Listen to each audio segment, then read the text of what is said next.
Greetings and salutations. The topic for today, what sound do geese make? As usual, if you'd like to support this channel, there are PayPal and Patreon links in the info box below. We have the beautiful Betty Van Velsen out there. It looks like a couple other people jumped in, but we'll get to Betty because she's pretty determined to figure out what sound a goose makes. Go ahead, Betty. I wish we're not supposed to speak about this. We're not supposed to talk about this live. Well, you talked about a wild goose chase. Not a chase. Well, somebody must have chased it so that it entangled in electric wire and got you a power outage. Yeah, the whole southern side of the town, along with a fire. No power for 3 hours Saturday evening. So everybody in uproar, right? Not about the goose, but about, I don't know about everybody, but I know me. After an hour and 20 minutes, I was inconsolable. Oh. Poor So baby. your goose was cooked. Yeah, my goose was cooked that night, I'll tell you that. So many wild things you can say about that whole incident. Yeah, yeah, even wild, because it was a wild goose. Yeah, and I know you have wild turkeys for sleep, but now you had a wild goose for sleep. Yeah, well, it wasn't for sleep, it was for being inconsolable. You were drunk? What? No. No. What the? How do you get drunk off there? Are you on the wild turkey again too? No, the thing is, you have too many wild turkeys. We have wild turkeys. You're just using plays on words. We have a lot of wild turkeys. In fact, Saturday we seen 1, 2, 3, 4, 5, 6, 7, 8 wild turkeys in Springfield, Missouri, right outside this power plant, right in the grass. We were driving by. Said, "Honey, look, turkey." Thinking there's something going on with the animals. Then, John, they try to get you to your electric system. Yeah, that day that was a premonition. There's a conspiracy among the animals. They're going to after your network. Yeah. Yep, them damn. I mean, 8 turkeys at a power plant. One. No, I think no. My wife corrected me. Missouri? Hold on, my wife corrected me. It wasn't at a power plant. It was at a outside a mental health institution. Which makes sense. One flew over the cuckoo nest. This doesn't stop with you today, does it? No, I'm all in the birds now. So, you want to continue with the story? That was a forebear, even though it wasn't a turkey, of what was to happen later on that evening when he hit it. Now, that's not the only thing that happened.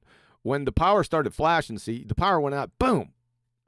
And then it came back on like 3 seconds later, but it was flashing, right? The lights were flashing, and then it went off again, and then it did it again. And I said, that's sort of strange. Usually it's boom, and then out, right? So that was sort of strange. So I walked outside. It was dark by then, so I walked out into the living room very carefully because all the lights were out. And I just happened to peer out. I got, big French doors. I just happened to peer out, just glass doors. Just happened to peer out, and I see a flash. And I said, what is that? So I went over to the glass. You know how you cup your hands up to the window because too much, other reflections and stuff. So you try to see really good, and it didn't happen. I'm sitting there and my wife come out. She goes, "What is going on with you?" I said, "I think I just seen a flash, but maybe I just dreamed that." It didn't happen for like 45 seconds. Meanwhile, my wife's looking out there now, and I said, okay. And I walked away. She goes, "There it is." Yeah, when you walk away, then somebody else sees it. Yeah. So she seen it, and it was, you could see, because it was dark. When you have a fire, it was a fire in the field behind the little housing plan that I'm in. There's a big field, big cow pasture back there. And it's in between another housing plan down further. So when it started flashing, you could see the smoke like a shadow of the smoke. It was surreal. Eerie. Yeah. Yeah, so there's really no point to the story other than that I said, let's call 911 just in case. But everyone's all over it. 5 minutes later, there's videos. Right? Everyone's got their phone. They're taking videos. The other housing plan, they already got it uploaded. It was, I thought it was a smallish type fire. No. Half the field was on fire. So, yeah. How did that happen? Was that also the electric power? Yeah, that's what it did. It sparked it, and it's pretty dry for the past 3 or 4 days. So that stuff went up like kindling. Good thing it wasn't windy. We would have had bigger problems. Yeah, well, it could go to the houses, right? Yes. That wouldn't be fun. Yeah, so power outage, and then your house burns down. Yeah. Yeah. And then nobody comes because they can't get to anybody. Yeah, the fire department reacted pretty quickly. Like I said, we called 911 quick, and she said, yeah, we got teams out there right away, and then she had to go, so we said, okay. So you really don't know if you were the first? No, but it was pretty quick. After you saw a flash? Yeah, it was pretty quick after that. So that's my story, and I'm sticking to it. Okay. Well, now, cooked? Yeah, the goose. I think the goose was cooked. But then we went into the sound the goose makes. Betty and I just before we went live. In fact, I was. Yeah, they have like dogs bark, but the barking is not the what you hear when the dog doesn't say bark, right? The dog says woof. No, it's just our description of the sound it makes. Yes, exactly. Profound. So Betty started getting into. So Betty was querying on what a goose. What's are you querying about what the actual sound is or what they call it? Yeah, what they call it. Oh. Honk, honk, honk. No, not the sound. That's the same thing I did, Adam. So, okay, I understand that. She wants to know. She gave an analogy beforehand. You're not paying attention. She gave an analogy about a dog barking, but she's not concerned with the actual sound the dog makes. She's concerned with what we call that sound. Yeah, it's a honk. It's a honk? H-O-N-K. Somebody else said it in chat.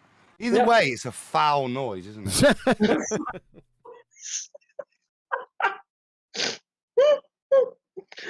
Oh, good. See, that's what Betty and I were arguing about because I'm back here making friggin' goose sounds. She's like, no, it's 12:59. I said, Betty, for goodness sakes, I gotta go.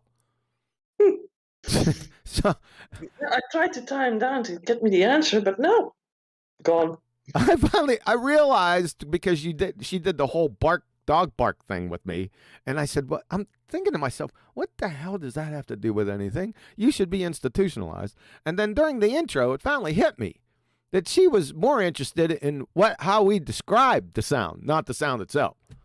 Yeah, exactly. Like I told you, a dog makes a sound woof, right? or whatever, and then you call it barking. So a goose says and then it's called Oh, brother. Totally wrong to just try to ascertain it that way if I don't have the words for it. So go ahead, Adam. Canada goose sounds serious, loud, honks, barks, and cackles. And then the next question says, do geese honk or quack? And it says, for the most part, geese honk. So ducks quack. So ducks quack, geese honk. Ducks quack. So we solved that today. Betty, are you satisfied with that? Yeah, I'm thinking that we're sort of in a sort of Sesame Street kind of episode today, where we know and learn what sounds birds and other animals make, huh? Yes, the descriptions of the sounds that they make, not the actual sound. Yeah. How about a horse? They call it neighing. Neighing? Yeah. Never. Never heard that before? No. Huh. No. We call it Hinneken. Heineken. No, Hinneken. Yeah, that sounds just like a horse. Hinnik. Yeah. But Does that sound like a horse to you? And if you say, what was it, Hinneken? yeah, sort of. Hinneken. Like Yeah, Hinnik. you just went nay there, trying to do a horse. You went nay. Like that. Yeah, that's what horses neigh. And you have what is a donkey then? Eeyore. Gray. Eeyore. Eeyore. We call it balken. It's starting to make no sense, Dutch, is it? Yeah. What donkey's around going, Balkan? That's the one weird one that we have. Yeah, donkey's balk. Yeah, weird, huh? Yeah, the etymology must be really amazing to go back and see where that came from. Yeah. Well, let's start making the sounds, though. Remember, you asked me because we got wild geese around here all the time. They're always flying in formation and stuff, and yeah, like the pro. Yeah, and you asked me what they sound like, but I came up with something stupid first, and then I thought, oh God, that's not what they sound like, and it was like, rah, rah, rah.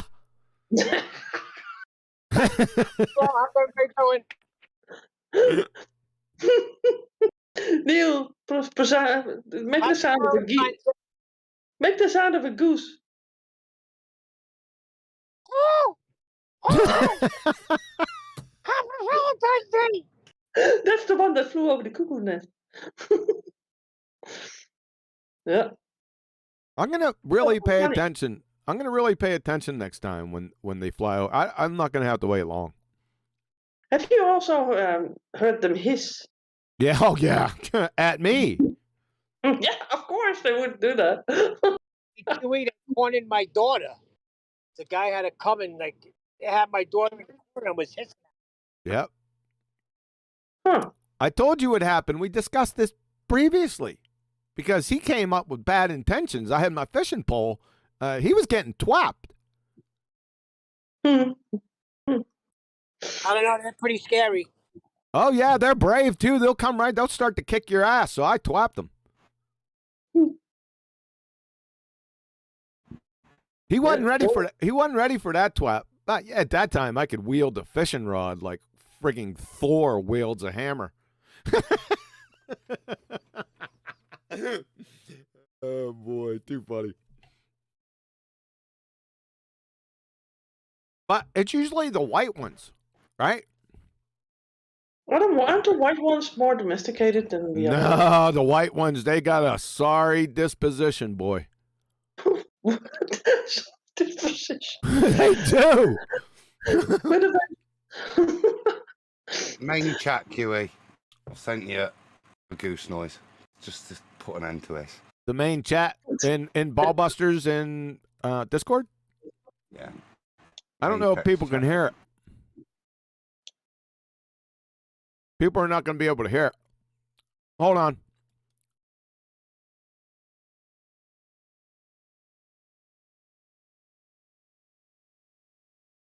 It better not be. All right, hold on.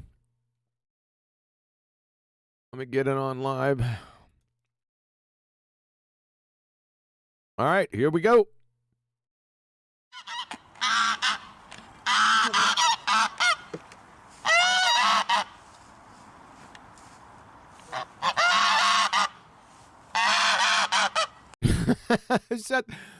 Now, the ones I'm talking about, these must be from England or something, because the ones I'm talking about are much bigger and got long, skinny necks. But they're a lot bigger than these. See, I could punt these guys. Those are swans. But this one that I was involved in a few times, because he always went to my good fishing spots. Little sucker. Or you got into his. Yeah. Yeah. Well, it depends on how you look at it. Mm-hmm. Yeah. But anyway, but thanks, Adam. That's a pretty cool sound. I think it's a little bit different than the wild geese. It's close. It's a close sound to that, though. I'll grant you that. Okay.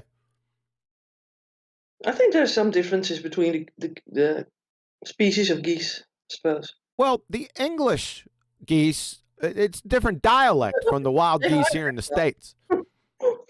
They have a bowler head and a cane, usually. A much larger vocabulary. Standard Canadian goose.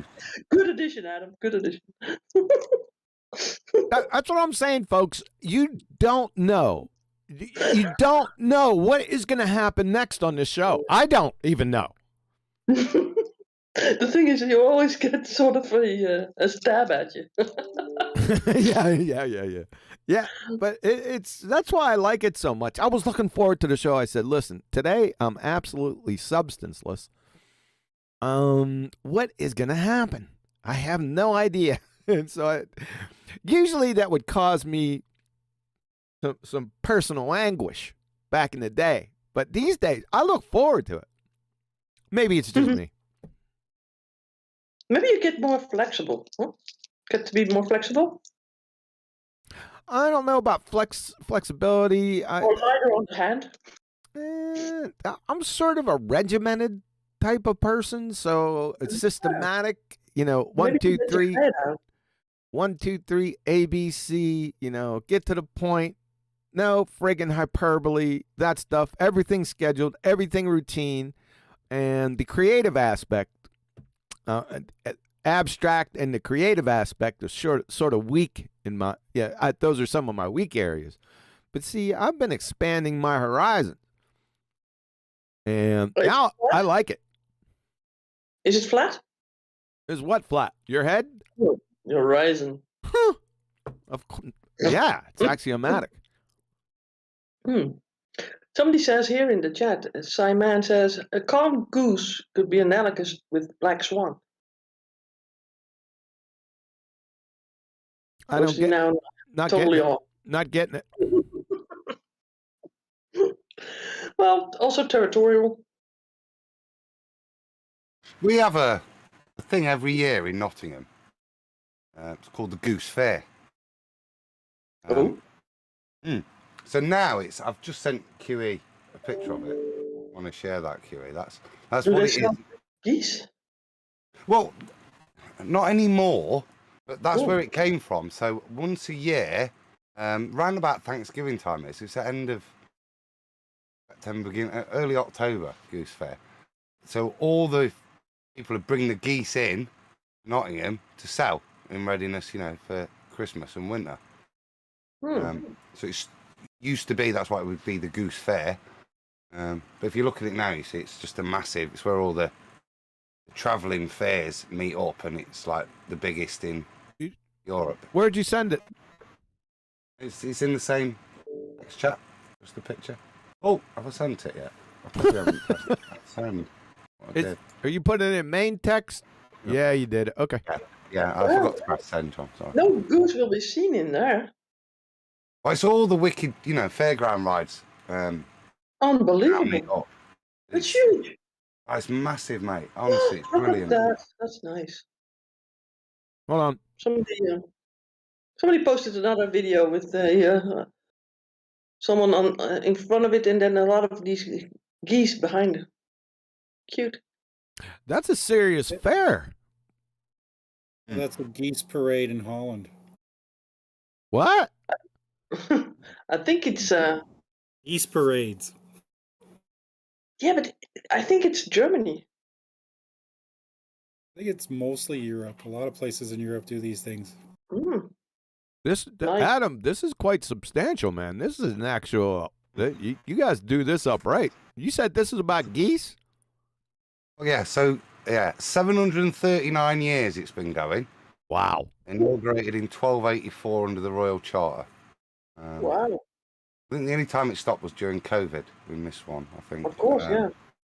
Other than that, it's been every year for over 700 years. So, yeah. Pretty cool.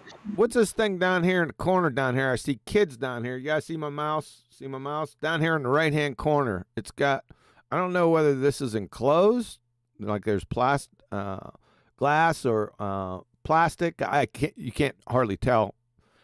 What's going on in here? What is this, like dodgeball? You stay in your corner and you know, whip some dodgeball. I don't know what it is. What is it, Adam? Oh, that's trampolines for the kids. When you've got the toddlers, cool. You know what I mean? You just stick them in there and have some of the food and stuff. Because there's loads of nice, you know, mushy peas is the traditional thing. You don't get that in most places in Britain, but yeah, so you'll have massive vats of hot mushy peas that you have with mint sauce. What? You just jump in them? No, you bubble. Yeah, that's the kind of like the tradition. You've got all the other fairground, you know, your standard bits. But sure. Traditional thing is mushy peas. Yeah, a pot of mushy peas. We don't do these trampolines like this. We do jump houses. You know what those are, right? Yeah, they've got that. They'll have all that fun house, ghost train, every type, even mini roller coasters and stuff will be there. And my kids every fairground in the country, you know,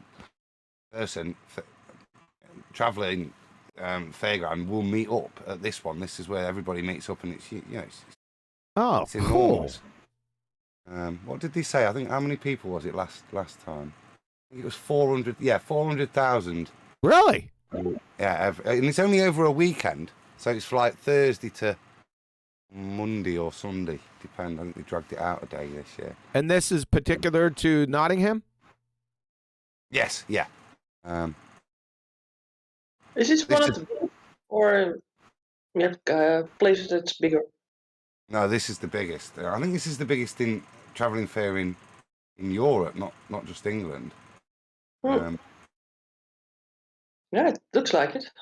I'm telling you, I don't think we're getting to see the whole thing either. I mean, just what we see is pretty extravagant there. So when that's gone, Adam, is that a park or a what is it? That's the Forest Recreation Ground. So on there's the park and ride.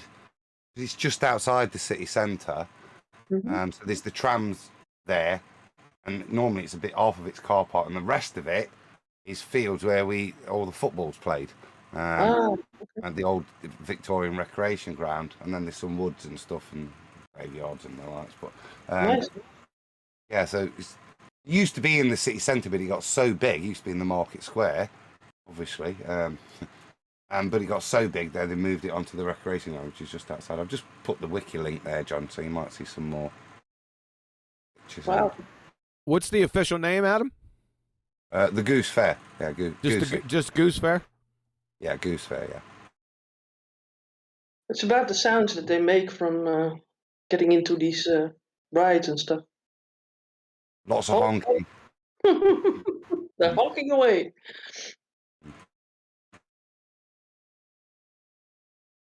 Nice. Looks like a massive energy drain, though. It's all right. Good fun. What time of year does it happen? Hold on. It's end of September, beginning of October. So however it falls, so first week of October normally. Okay. So a rainy day then. It's always nice because it's starting to get dark, so the lights are, you know what I mean? Mm-hmm. That's cute. Yeah. Which was good fun. I think I got another picture. Nottingham tradition. A Nottingham tradition, you know what I mean?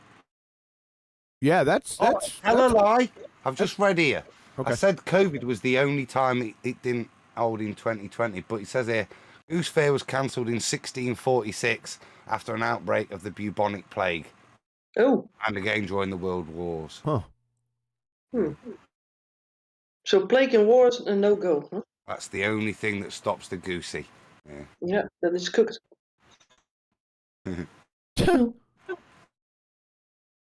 Okay. Oh, good. Well, see what a goose can lead you to. In John's case, it's not power outage, and in your case, it's lighting up the city. Too funny. This is called the wild mouse. Wild mouse? Yeah, it'll pop up here in a second. Crazy Mouse. Yeah, that's more. Is that the one like a waltzer on a roller coaster? Love it. Yeah, you see, that's mine and Marie's favourite. Really? Yeah, because that's the one we went on with the boys when they were really little. Because you're all sat in there, but it scares the bejesus out. Because I'm not good with heights. Marie loves it. So it's a roller coaster, but that's a waltzer as well. So it spins. So as you get to the edge, you feel like you're going to fall off, and then the carriage spins. And yeah, wicked that is. It's a family favourite, that. Yeah, if it spins, that's a new twist into this. Yeah, that would be cool. Hmm. Yeah, this is quite substantial. I'm glad we covered this, Adam. Yeah, we never would have known. No, I didn't know jack about any Goose Fair. Another wild goose chase. Yeah, I knew you were going to say something like that. A fair that's 3 times older than your country. 3 times older than what? 3 times older than the US, virtually, isn't it? At least double, more than double. Oh, then the U. Yeah, I'm sure. Yeah. Are you saying because it's older that it's like kind of better or something? Is that an argument to age fallacy? I'm just pointing out how It's more long culture. that's been going on for. There's no societal significance to it. I'm just making actually how long it is. So that we were dragging geese down there before, you know what I mean, the Pilgrim Fathers went out. And then they put it to rights. They might have bought a few geese to take with them on the journey. They made them sit in little carts and drove them around the park. And the crazy mouse. Yeah. Right, I'm just going to grab some tea. Okay. We lost Adam here. Take over, Betty. Take over. But when I do, then you usually break in, so might not be a good thing. Yeah. Yeah. Well, beautiful. Do you have a fair in where you live, Missouri? I'm sure they got a state fair. I'm not too familiar with when I lived in Pennsylvania. That was a big thing. The state fairs, yeah. I'm sure they have them at every state. They're pretty. Is it a traveling fair? Like they set up their stuff. Yes. Different places. Okay. Yes. Big old carnival tents with dumbass ballers everywhere, slobbering all over themselves. Yeah. Well, we call these fairs, we call kermis. Say it again. Kermis. Kermis? Yeah. So Kermis. Kermis. Yes. Kermis. It doesn't have any character to it. It does. We had one big one in Tilburg all the time, but I don't think it's the biggest anymore. People from other places came, I think from Germany and other places also came to Tilburg to go to that fair or kermis. All right. Yeah, I think it's a sort of a European thing that sort of traveled also to America or something like that. I have no idea. I don't know the oranges. Maybe it was just to barter stuff, right? Like a marketplace, maybe in the beginning, and grew out to be more like a attractions for having fun and strange rides. Who knows? Also nice food carts. Oh, you always get, at the fairs. They're usually a little bit expensive, though. That's one bad thing. But the quality of the food usually at those fairs is outstanding. I had my best hamburgers there, yeah. Yeah. The real ones, not the McDonald's ones. The ones that you leave in your pocket and then ages nothing. Yeah, right. Mm-hmm. It's usually indigenous to the area, so they'll bring out the best foods of the area. Mm-hmm. Yeah, but isn't that with you always hamburgers? Not just hamburgers, no. Not just, but most. Well, every state will have their hamburgers, I suppose. You are gonna find hamburgers and French fries at all fairs. Yes. Yeah. But usually here in Missouri, they're into their barbecue. Oh, the barbecue sauce. Yeah. Okay. Yeah. Oh, these guys behind these grills and stuff. And girls. Grills. They grill the food. Oh, I thought you said guys behind the grills. I said no, and No, girls. No. The girl will be at the kissing stand. Huh? At the kissing stand. Yeah, that's what I learned from movies. She What? will be behind the stand and she will ask for $1 for every kiss that she gives. What the hell? I've never heard of no kissing stand. Well, you should have come from you guys down in America. If there was, I would have spent all my money there. That depends on the girl, right? Yeah, but they're not going to. Yeah, they're. Well, You will kiss any gal. say again? You will kiss any gal that there is. Gail. Yeah, where's Adam when you need him? Cutting his teeth. I don't know. So I'm just there he is. kissing booths. Because there's just like mild prostitution at a Dutch fair. No, it's an American thing. I saw it in American movies. Really? Yes. I never seen anything like that. I did. The guys usually sit on a sort of a shelf, and then you have to hit a mark with a ball, and then they will plunge into water. Well, yeah, but that's not a kissing stand. That's a dunking booth. No, that's something that I said the guys would do, and the girls would be behind the kissing booth. Not all the girls, a couple of girls, maybe. Yeah. So how much for a smooch? Yeah. No, not yeah. How much for the smooch? Well, you have to come over, so that would be No, at the kissing. My God, you got to spell this out to you. So at your fairy tale. I have no idea what a smooch is worth to you. What would they charge at the smooch booth? Maybe $1 or something. I don't know what the currency was at that time. You don't know what the currency was. So yeah, I love it. You have the wrong emphasis on the wrong syllable all the time. You don't know what the currency was. I could pretty much tell you it's probably a U.S. currency. Wow. Because you said you didn't know what the currency was. Well, we're in the United States. It's probably the U.S. currency. Of course. Yeah, I mean, but sort of the worthwhile thing was there inflation? Yes, no. How much was it for a loaf of bread? I mean, something like that. Yeah, it was in 1929. Yeah, before the bank broke in 33, or the Wall Street. Now, 1929 is when it broke. Wasn't it 33? No. Oh. Okay. That's probably why I'm still alive. It's probably why I said 1929. You know, it wasn't a random type of thing. Well, with you never know. Yeah, right. There you go. Try to save yourself with a backhanded slight, and a weak one at that. Oh, no. I'm thinking it's a pretty sturdy one. Yeah, no, you're thinking that, but no one else is. Let me think what I want to think, right? It was pretty weak. It was absolutely feeble. Thanks. Let's emphasize on that. Huh? Yeah, I just made sure everyone was clear. Yeah. Well, it's the one with no education at all, so. Yeah, listen to you. I think I made that one known now.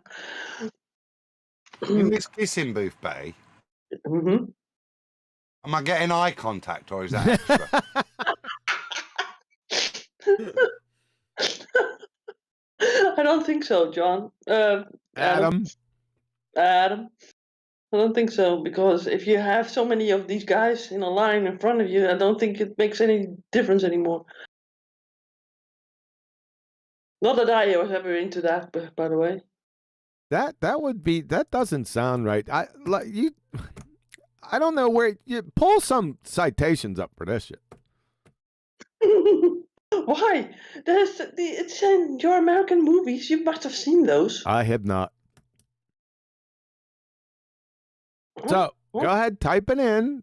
Let Google be your friend, because you said they were at these fairs. I've been to many fairs, and I have never seen in my life, and I've never seen any kissing booths.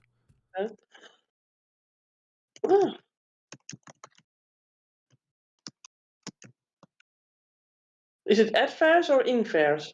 At, I think. Huh? Fair, fair, F-A-I-R. Yeah. All right.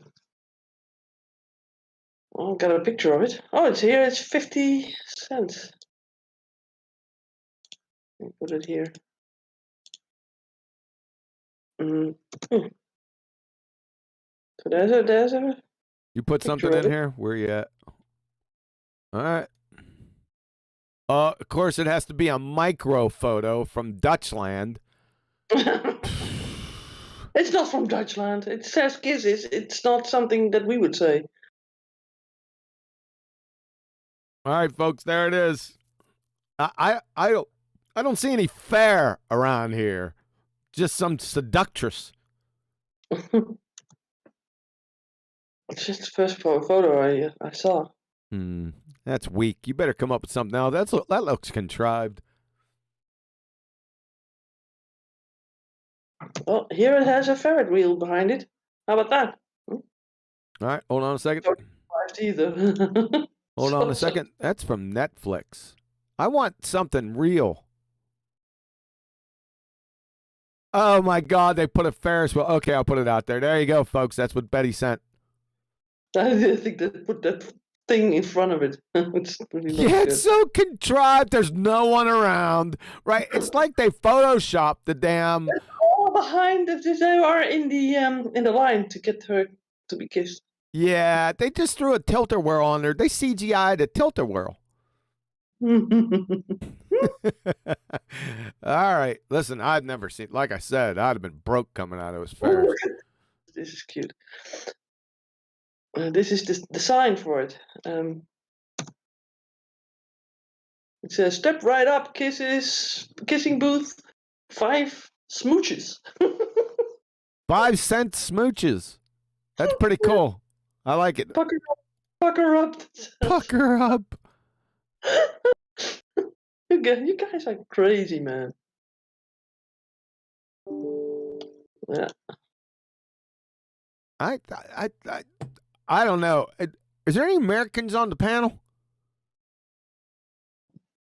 Because I must have been living in the wrong states. Oh, come on. You might not be good for this. What do you mean I might not be good for this? I'd be in line. No matter who the girl is? No, I would at least have to take Gander over there.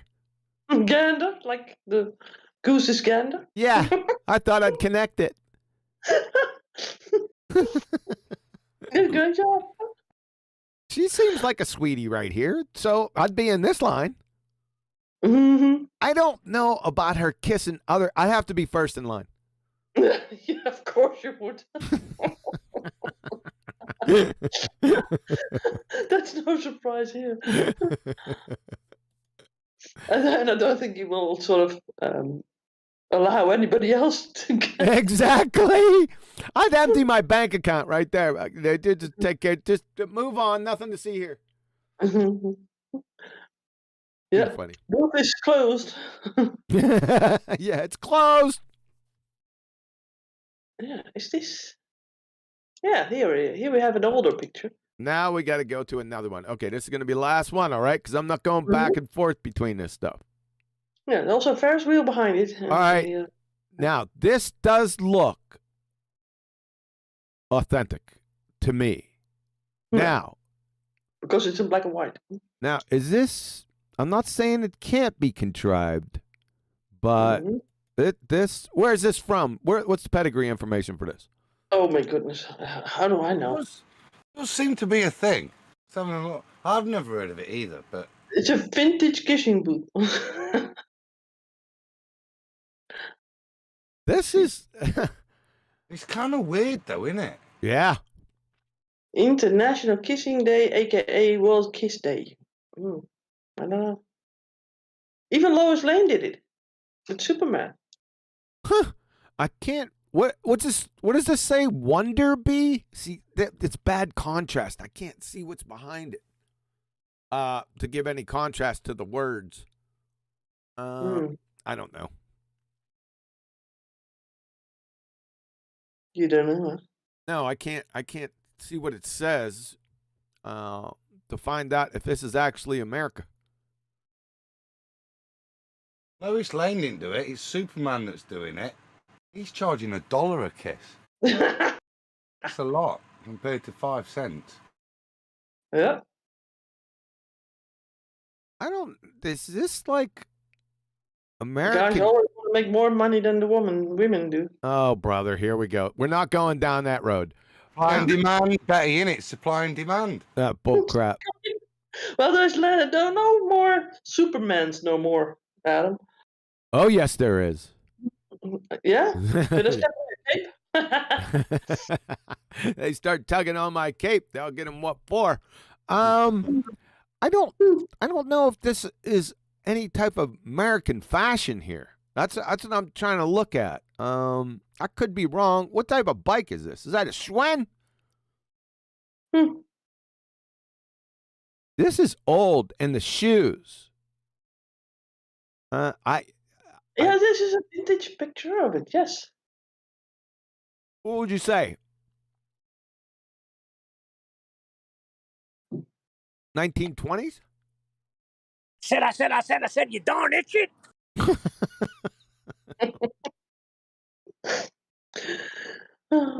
Suffering succotash. I don't know. Okay, I guess you proved your point. This does look authentic. I just don't know where it is. And The kissing booths were a thing in the 50s and before. do you think this is the 50s? Now, when I said in the 1920s, it can't be because I don't think that someone that said it in the chat. They're thinking it's the 50s. They're exactly. I would put this in the 50s. This looked like 50s attire right here. Yeah, so it's maybe before your time, huh? There's a lot of scarves, just barely. There's a lot of men are wearing scarves.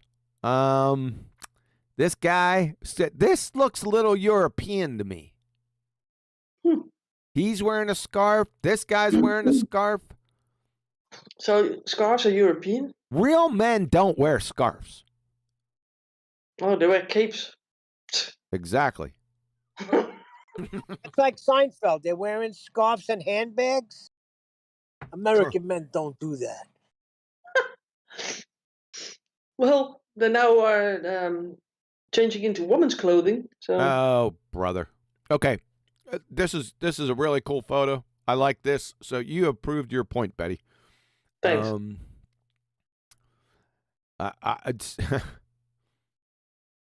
I came a little later on because, like I said, it'd be bank withdrawal time. Yeah, I think that's why they sort of abolished it.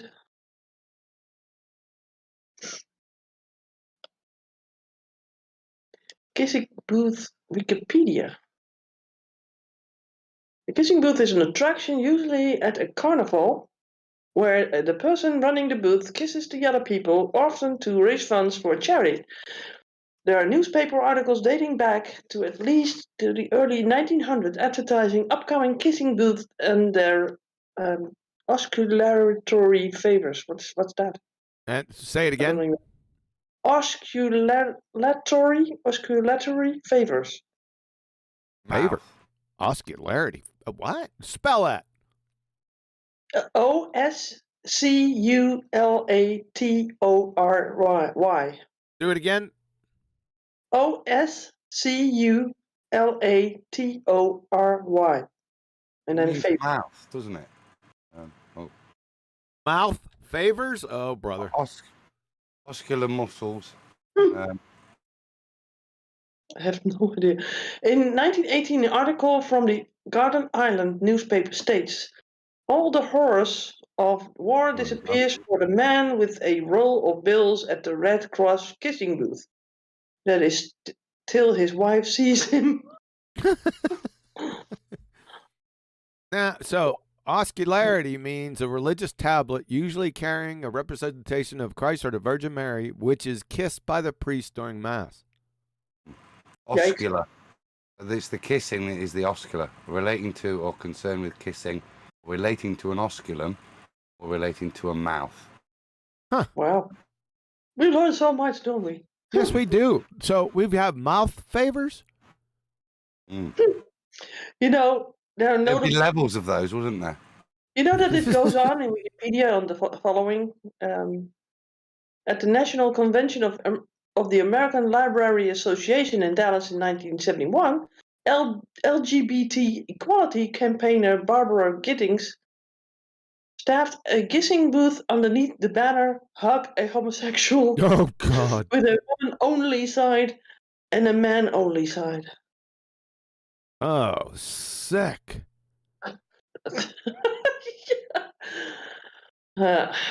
So, I guess they killed that. Well, thank the Lord for everything sacred and holy. Yeah. You're offering free, mind you, free same-sex kisses and hugs. Oh, No. Okay. Farfaroony. Hmm. Thanks for adding that, Betty. Appreciate it. Sorry to ruin it for you. But that was Wikipedia for you. Okay. They are so inclusive, aren't they? Yes. Yeah. Oh, we what's up, James? Super chat. Go ahead, Betty. Yeah. Okay. Thanks, Betty. Good. Thumbs up. Day all. Good day all. Hello to the panel. Hi, Betty. Yay. Hi, James. Yay. I'm waving right back at you. Yay. That's so contrived. I realize that's the word of the day, but that's contrived. Yay. Give me a break.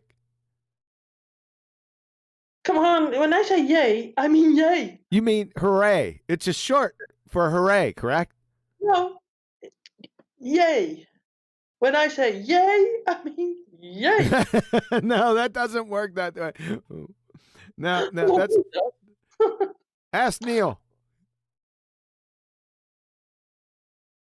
Does it work, Neil? Ask Neil what? When I say yay, I mean yay. Yay means yay. He's not gonna get it. He just made this is the problem, Neil.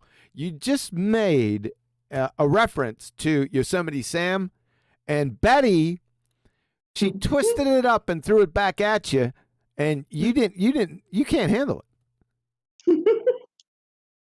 Yeah, I'm not paying attention. I'm running around shopping. That- Yeah, I said you darn shit.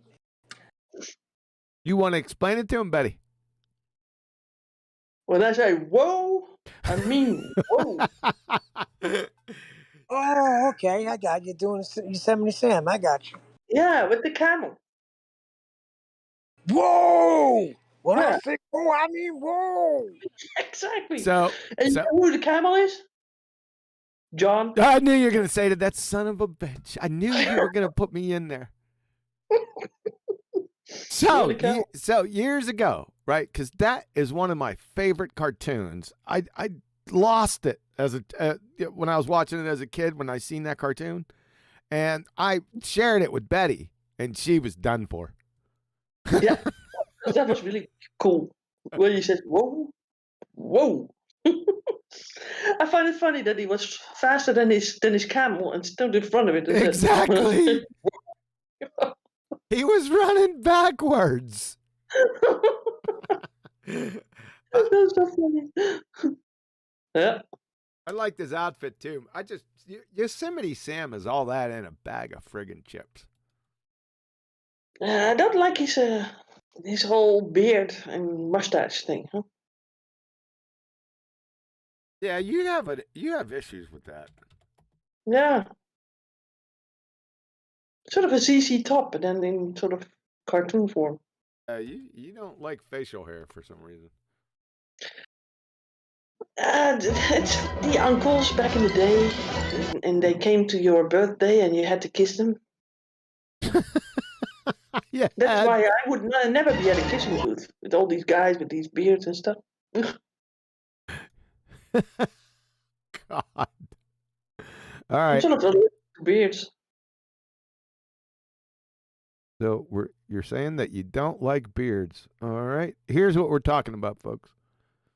The Yosemite Sam, he's riding on here. Wonder if I could play just a little bit of this without getting copyright strike.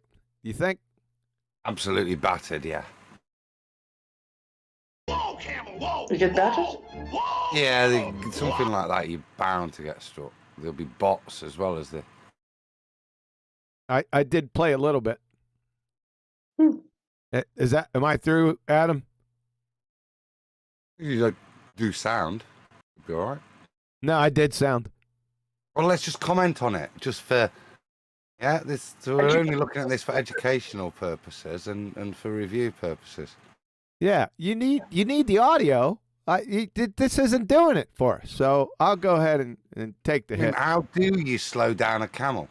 He's going to show you one. He's going to show you 1 second. Exactly, and then that'll be educational, won't it? So I'm sure that. So he's telling him to whoa. The camel is being stubborn. He's got a sorry disposition too, and he's not wowing. So. When I say whoa, I mean Is whoa the word for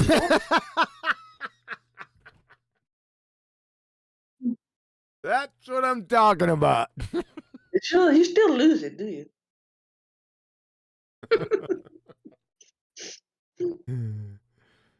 Yeah, he's cute. Yeah. It's one of my favorites all time. Camel, or is it a dromedary? How do you say that? A what? Yeah, some other name for a camel too. It's a dromedary. Yeah. I never knew that. Yeah, you have one with one bump and one with two bumps. Really? Yeah. I didn't know that. I didn't know the names. I just thought camel was a camel. I thought they all had two bumps. Well, look at the picture in the cartoon. This is a cartoon. I'm talking about in reality. So even in the cartoons, they might need reality a little, don't they? A little. All right, go find them, Betty. I want real pictures this time. Dromedary. Yeah, you have a dromedary. I did call it the right name. Did you? Yeah. You never heard of that name? I told you I never heard that before. In your life? Nope. Okay, let's see. A dromedary versus a camel. So the main difference between dromedaries and camels is, in fact, the number of the humps. Okay. All right. Let's see the pictures. The former, which is in large numbers in Africa and in the Middle East, and the more recently in Australia and North America too, is far more common than the latter, which is a native to Mongolia Gobi Desert. That's wonderful. We need photos. I need to compare and contrast about your dromedary and an actual camel. Okay, here we go. You've got a dromedary in there now. There we go. All right, that's gonna do it. I'll get you a Bactrian camel. That's gonna do it. That does it, Betty. You're right. Yeah, know your camels. It says here in this picture. Well, yeah. There you go. Now that's a mantra to live by. You don't know shit, man. I don't mind. This is cool because I never knew this, and now I know it, so I'm good with it. Well, we had a whole lot of discussions usually back at school about these. It's with one hump. That's a camel. No, it's with two. Oh. Well, there you go. What were the ones that Indiana Jones was riding on? Dromedaries. Dromedary. Most of them are, yeah. Huh? They're from the other part of Asia. Where is it? I'll look it up. There you go. Mongolian camel is the other name. Bactrian is the Latin. It's very interesting. Yeah, many hair and less hair. And... Now, so what we think is a camel is usually a dromedary, I suppose. Now send this. You got to spell that. Not for me now. Just send me a message because I'm gonna retitle this stream. Geese versus camel. Yeah, geese, dromedaries. What else did we talk about? The animal. Kissing booths. Kissing booths and geese. Oscular. Oscularity. Yeah, I got to put that all in here. So what? Goose and geese.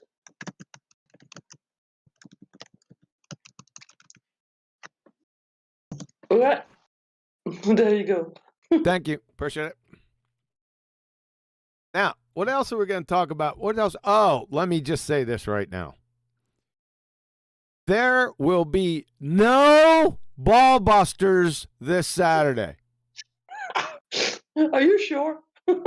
Nothing standby. Nothing on standby. Wasn't on standby to begin with. I told you guys last week. I told them in text and I told them in language, then texted them, and everyone's wondering. Saturday, I get back Saturday after the power goes out. Late Saturday night, I'm seeing all kind of messages. Is BALLBUSTERS today? We must be on standby from Adam. Yeah. Oh my word! They were your way. See, I'm worrying about him, Betty. He's getting a bit forgetful.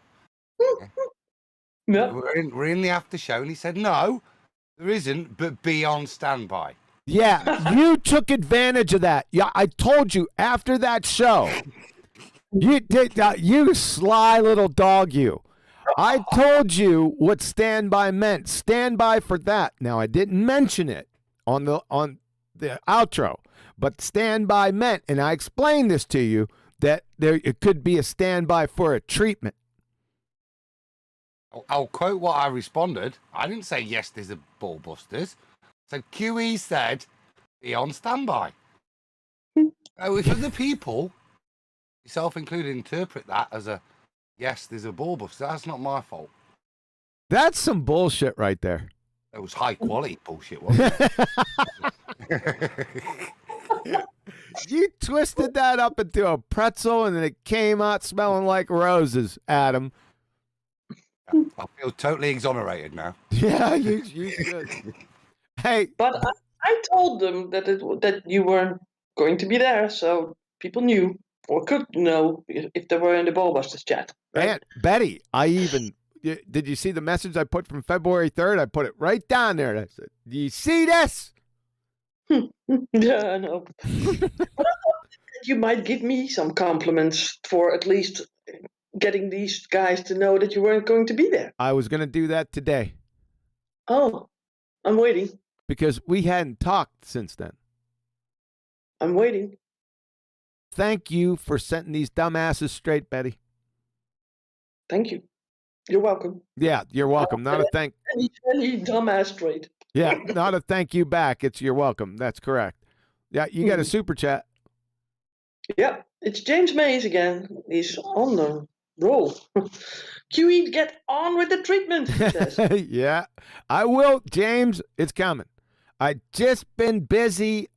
There is a treatment in the pipeline. Now, I wanted to do it Friday night, but I couldn't.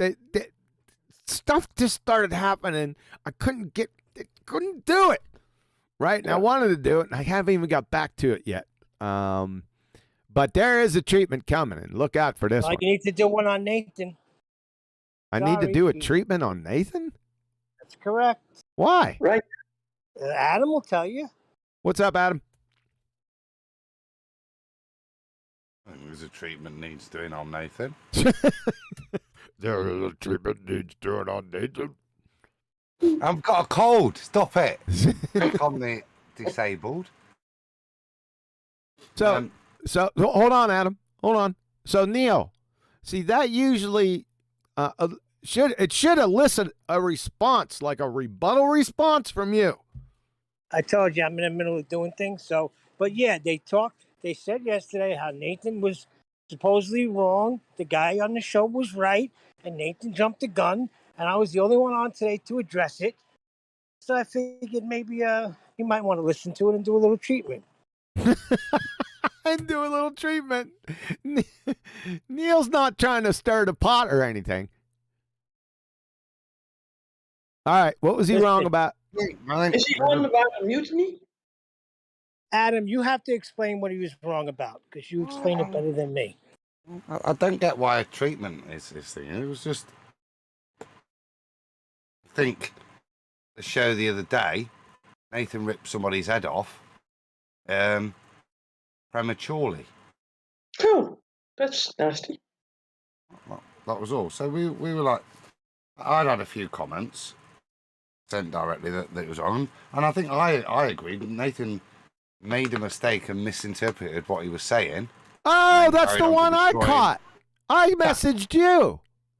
I know, because and this is about standards, isn't it? All of us hold each other to the highest standards as well. Yep. So if we do misspeak, and this is why it's not worthy of a treatment, because it's a misspeak. He's misunderstood the point the guy's making, and then gone on to destroy the misunderstood point. Yes, sir. Whereas he had to wait a minute, let the guy continue to make that point, which in this guy's case was correct. He could make that statement that he didn't need Horizon to do that, and then from that point on, his next part of his claim would be the point he gets ripped apart. So that was the point that the guy was defending himself, and he had a point.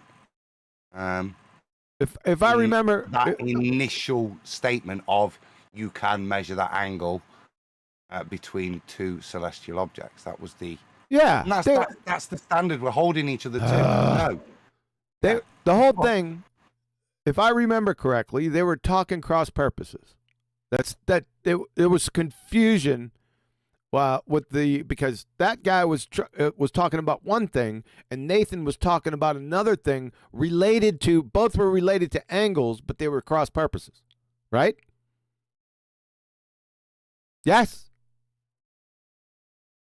Yes. Sorry, I couldn't get to me. I couldn't get to him. That's the point. Give him a treatment anyway. He needs one. Give him a treatment anyway. Why don't we give you the treatment? I could take it. No, you cannot. Like you'd know. Good one. Touche. Yeah. The only point is, I'd like to welcome that gent back. We will concede the, you can measure the angle between those two celestial objects, and there's no need to reference anything other than you and those two things. And we'll concede that point at that point. We're not involving the nature of the surface at any point, really, other than recognizing you're stood on the surface, of which its nature is not really relevant to the angles you're measuring. And then after that, we'll destroy you. Yeah, because he didn't have, because his angles was pointless, because he was trying to, I don't know. He was just your average skank-and-fall baltard. He got a hold of this from Simon Dan or something. Hold on. I'm not done talking yet. Damn. Now you got me off my game. Who was yakking? I was yakking because I was trying to tell you when he came in. He came in on a question for the distance to the sun. I know that. I was getting to that. Oh, okay. Sorry. So, he was trying to use an angle to discover the distance of the sun. That's why I went into the little pedigree information. He grabbed this from Simon Dan or some idiot, right? And he said, yeah, we get the distance from the sun with the angle. No, you don't. Because you have to know the distance to Venus first. So how did you get that? See, that's the whole point. That's where it would have went right up in flames. The whole argument would have ended right there. Follow? Oh, it could go. How big's Venus? Yeah, it could go yeah, but it's still going to crash and burn right there at Venus. Oh, yeah. And this is the beauty. See, it's an R1, isn't it? You can use the Black Swan area if we want to. Because fundamentally, you're going to need Earth's R to resolve this. Yep. Yeah, you could go that direction, yes. Matches Venus. Yeah. I'm sorry, you could go that direction, yes. There's a number of different directions you can go, but it's all going to vapor lock at Venus. His whole point. Yes? Agree, but I don't know. I don't want to pre-assume what I've said, but just to reiterate the open invite, we'll concede that point. Come on back, let's carry on. There's a long way to go on. Oh, by the way, to divert just a little bit away, because I see spectroscopy up on the live show, and ironically, that's what the treatment's going to be precisely on. So get ready. Somebody's going to get an ass whooping. I mean, of megalithic proportions. I'll tell you that much. And it's not going to be, there's going to be, your average skank and fall baltard there. But there's also going to be, now he's the focus of the treatment, an actual, almost a doofus. And you're gonna know what that means when it comes time. So that's all I got to say. Go ahead, Brian. Hey, well, everyone. Sorry, just say, is this a new treatment that's coming? Oh, yeah, of course. The new treatment. Yeah. Why? What do you mean? Be an old treatment? What's an old treatment? No, not like the fourth part of a different treatment or something. Like that. This is going to be no. This is going to be an all new treatment. Excellent. Looking forward to it. Thanks. You got a piece of it because I threw you a message, started laughing my ass off. That's what I'm trying to remember what it was, because I've still not seen it. You sent it me, and it's on spectroscopy, and I think the first thing I saw was almost a doctor. We've presented a lot of information on spectroscopy from an actual doctor of it. He's got his PhD in it. So I'll be intrigued to see it. I'm going to just watch it as the treatment, not separately. I'll just watch it with Yo sort of thing. So yeah, almost a line you were winding us up with. What was it? Oh, what are you mumbling about now? Thought you were done. There was a quote from it that you stuck up to. I did. Yes, there was. But it wasn't a quote. It was implicit. He actually did. It wasn't even implicit. Yeah, he actually said it, though. If I'm not mistaken. Doesn't matter. It's going to be plain to see for everyone. Because they're forced into doing it. I was shocked, right? Because all I seen when it was in my recommended over on the right-hand side, I was watching some other stupid shit. And I seen, when I see spectrochocoloscopy, that always catches my eye. Right? So I looked over, I seen spectroscopy. I said, what on earth? And it's from a baltard. I said, he's going to snatch his own wig off. There's no way. He does it so many times, and it's so friggin' hilarious. Just wait for the next treatment. So that would either be, it's not going to be this evening. It's not going to be today. Not going to be tomorrow. I'm thinking Thursday. In Thursday vicinity, the treatment. Get ready. How about that? Will that be a reasonable time? Or yeah, I don't know what time that's going to be. And hey, listen. Hey, Betty, take over for a couple minutes. I'll be right back. Why do you always do that? You got the con, Betty. Yeah, with what? What is he going to do? Grab some money somewhere? Drive up somewhere? I have no idea what he's supposed to be talking about anyways. he's going to do treatment of this. I assume the ballers. It must be a rebuttal to what Dr. John Dee's demonstrated on BALLBUSTERS over times, with the discussions about spectroscopy and electrochocoloscopy. I was waiting for that word. I can only assume it's going to be a rebuttal I don't get it. Oh, that's the line. I remember now. I remember the teaser. The sun emits an absorption spectrum. Yeah. Bands. That was it. The absorption bands, something. Yeah. Sort of a contradiction. Yeah. Only emits an absorption band or something. Yeah, he was claiming that, I think. Ouch. Yeah. Well, it's a long time that John did a whole presentation about the sun, and that how deeper you come into the corona, the less hotter it gets, something like that. And the more you go out of it, then you spontaneously combust, something like that. Remember? And he also talked then also a bit about the how they sort of propose what the sun is made of. Isn't that the case? Is that what they try to ascertain, what the sun is made of, but that they sort of discard the whole atmosphere thing and what's in between the sun and the earth? Don't be giving the game away. Oh, sorry. I think you don't need to do it anymore. I already debunked it. Damn. We remembered what the quote was. Oh, did you remember what it was? See, now you're going to ruin it for everyone. Oh no, well I've already said it. While you were away. Yeah, I give friggin' Betty the con, and it all goes in a waste paper basket, doesn't it? Yeah. Then you need to give me a topic to attach to it where I can talk about and what I can't talk about. I think you will notice that I didn't say it. Just letting you know.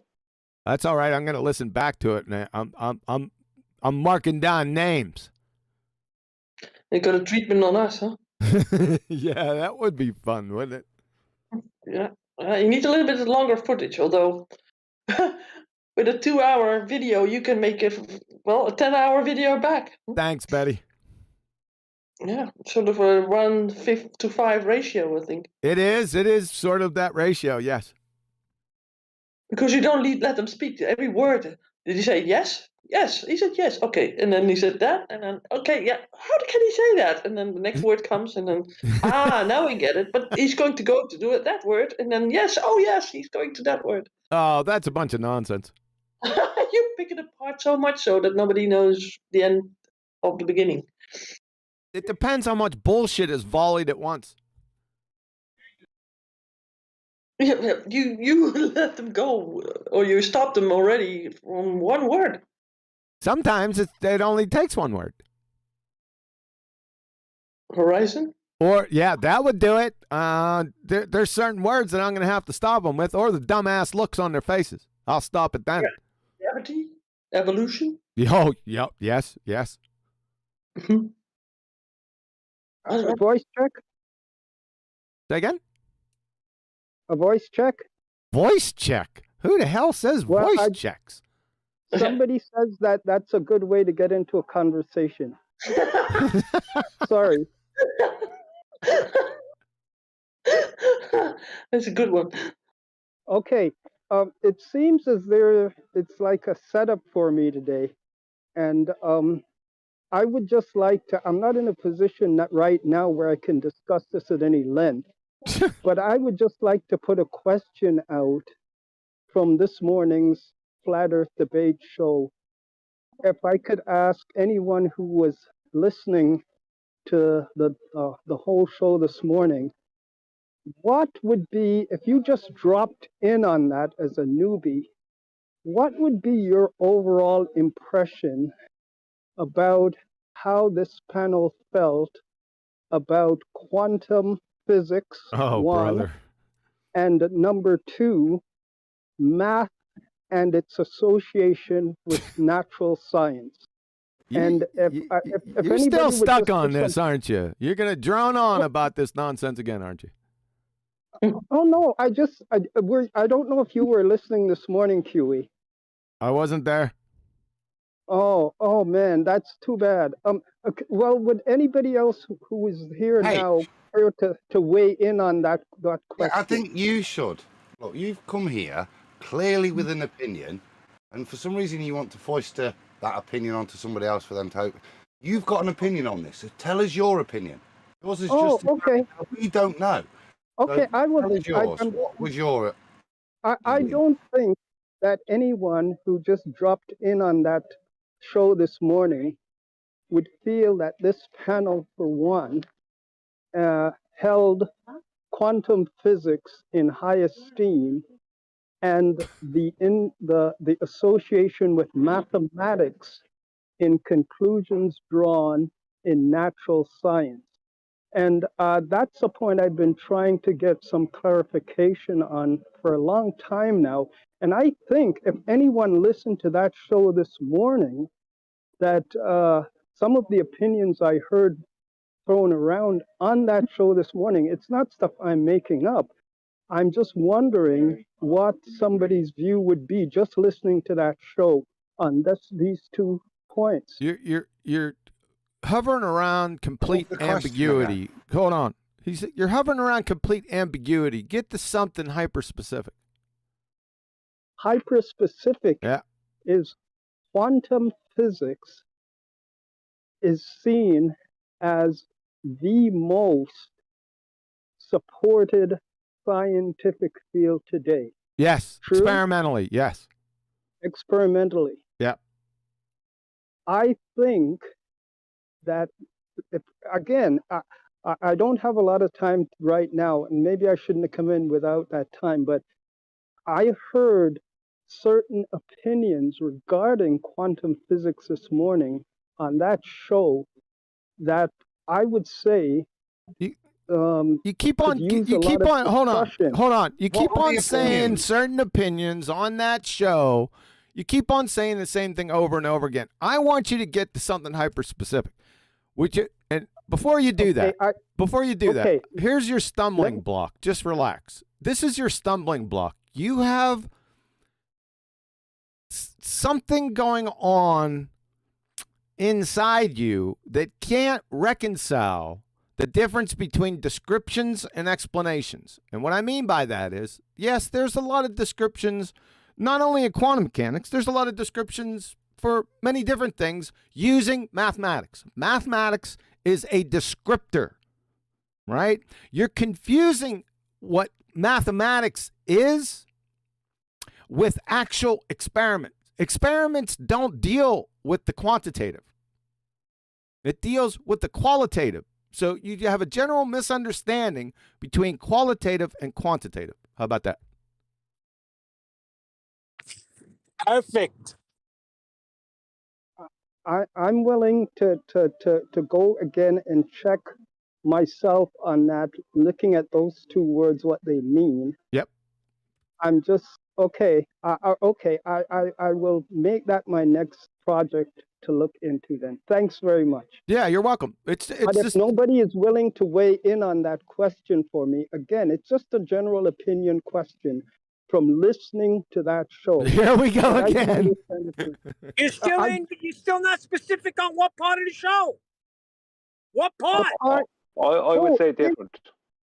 Sorry? I would say different. I would say that anyone listening to that would be given some clarity, especially from Nathan and John, as to the difference between what is actually quantum mechanics and what they call quantum physics or whatever, and what they're trying to hijack it with and make it into. They would notice the difference. They'd start given some clarity as to what is actually verifiable and what is just pseudoscience. Because a lot of pseudoscience, that was the problem. There's a lot of stuff out there that uses the word, as QE has said many times, and this is where I got it from. They're using the word quantum in front of whatever rubbish they're going to try and sell to you, right? To make it sound like it's some kind of sciencey thing, as opposed to having any actual hypothesis tests to support any of their rubbish. And that's the difference. I would say someone listening to that, they might have to listen back to it once or twice, but if they were interested, they would listen back and they'd pick up on what's being said. It's been pointed out the difference between real and not real, and that's how I would view it. But that's from someone who was on the panel. And you need to distinguish between. Hold on a second, Adam, and then Humble. Go ahead, Adam. The confusion I think you're having is to make the distinguishment between experiments within quantum mechanics, which are there, cause and effect, okay, and then theoretical physics within the world of quantum mechanics, where it's just theoretical physics still, but they're doing the mathematics in the quantum world now. But it's still that same theoretical. They might strap on the word quantum to elucidate which area they're dealing in, but they're still dealing in theoretical physics, not experimental. It's just the same as your theoretical astrophysics, yeah? Going off and trying to ascertain things through mathematics, that's just theory, not science. Well, now don't confuse it. That's not theory. It's just describing. Theoretical. Mathematics just describes. Now, is there a lot of mathematics in quantum mechanics? Yes, but that doesn't preclude the explanations conferred through experiment. Follow? Very true. But I don't think that quantum mechanics, the real thing they consider science today, can be separated from Schrodinger. What? What? Well, Schrodinger is basically the person who developed the mathematics. No. I'm sorry? No. Schrodinger did not develop the mathematics? You said. Irrelevant. Yeah, hold on, Adam. You said. No. Hold on. You said Schrodinger was basically the person. No. Matrix mechanics, and I've said this on numerous occasions, was the actual first from Heisenberg. But no one understood matrix algebra, only a few people, Max Born being one. That came out well before Schrodinger's wave equations. Now, Schrodinger's wave equations were adopted because everyone knew wave mechanics. But matrix mechanics dealt the same frigging answers, it gave the same descriptions. So you're incorrect with that statement. So let me just get this clearly from you then. Mm-hmm. You are separating Schrodinger from quantum mechanics. No. No, I'm not. No, I did not. Link? Go ahead, Adam. I'm confused as to. We're aware of the Schrodinger equation, right? Yes. Without which we do not have wave function. You're on this wave function, man. You're all over. That's not my point. Whatever Schrodinger's done in whichever areas you want to discuss, okay? What's that got to do with the field of quantum mechanics in terms of your assertion between these two, the person and the field? What's the point you're making? I'm trying to be as clear as I can. Are you separating the Schrodinger equation from quantum mechanics? Yes or no? No. Sorry? No. Thank Why are you. you asking that? So now, no, please. No, please. Why are you asking that? I'm really confused as to. Because Schrodinger's equation is a mathematical equation. So what? Nobody will say. You're saying It's not a you're saying mathematical Schrodinger's equation is an equation. That's not an argument. To describe something, didn't you just explain that? No, please. Here's what I'm saying. I am hearing. Okay. I'm hearing you quite clearly. I'm going to go back and I'm going to look up the two things you talked about. And then, because I'm trying to develop an understanding of this, and maybe I'll look up those quantitative and I'll listen again to this and get those two things clear in my mind. It's just real easy. Okay? It's just real easy. It's the difference between descriptions and explanations. What is it?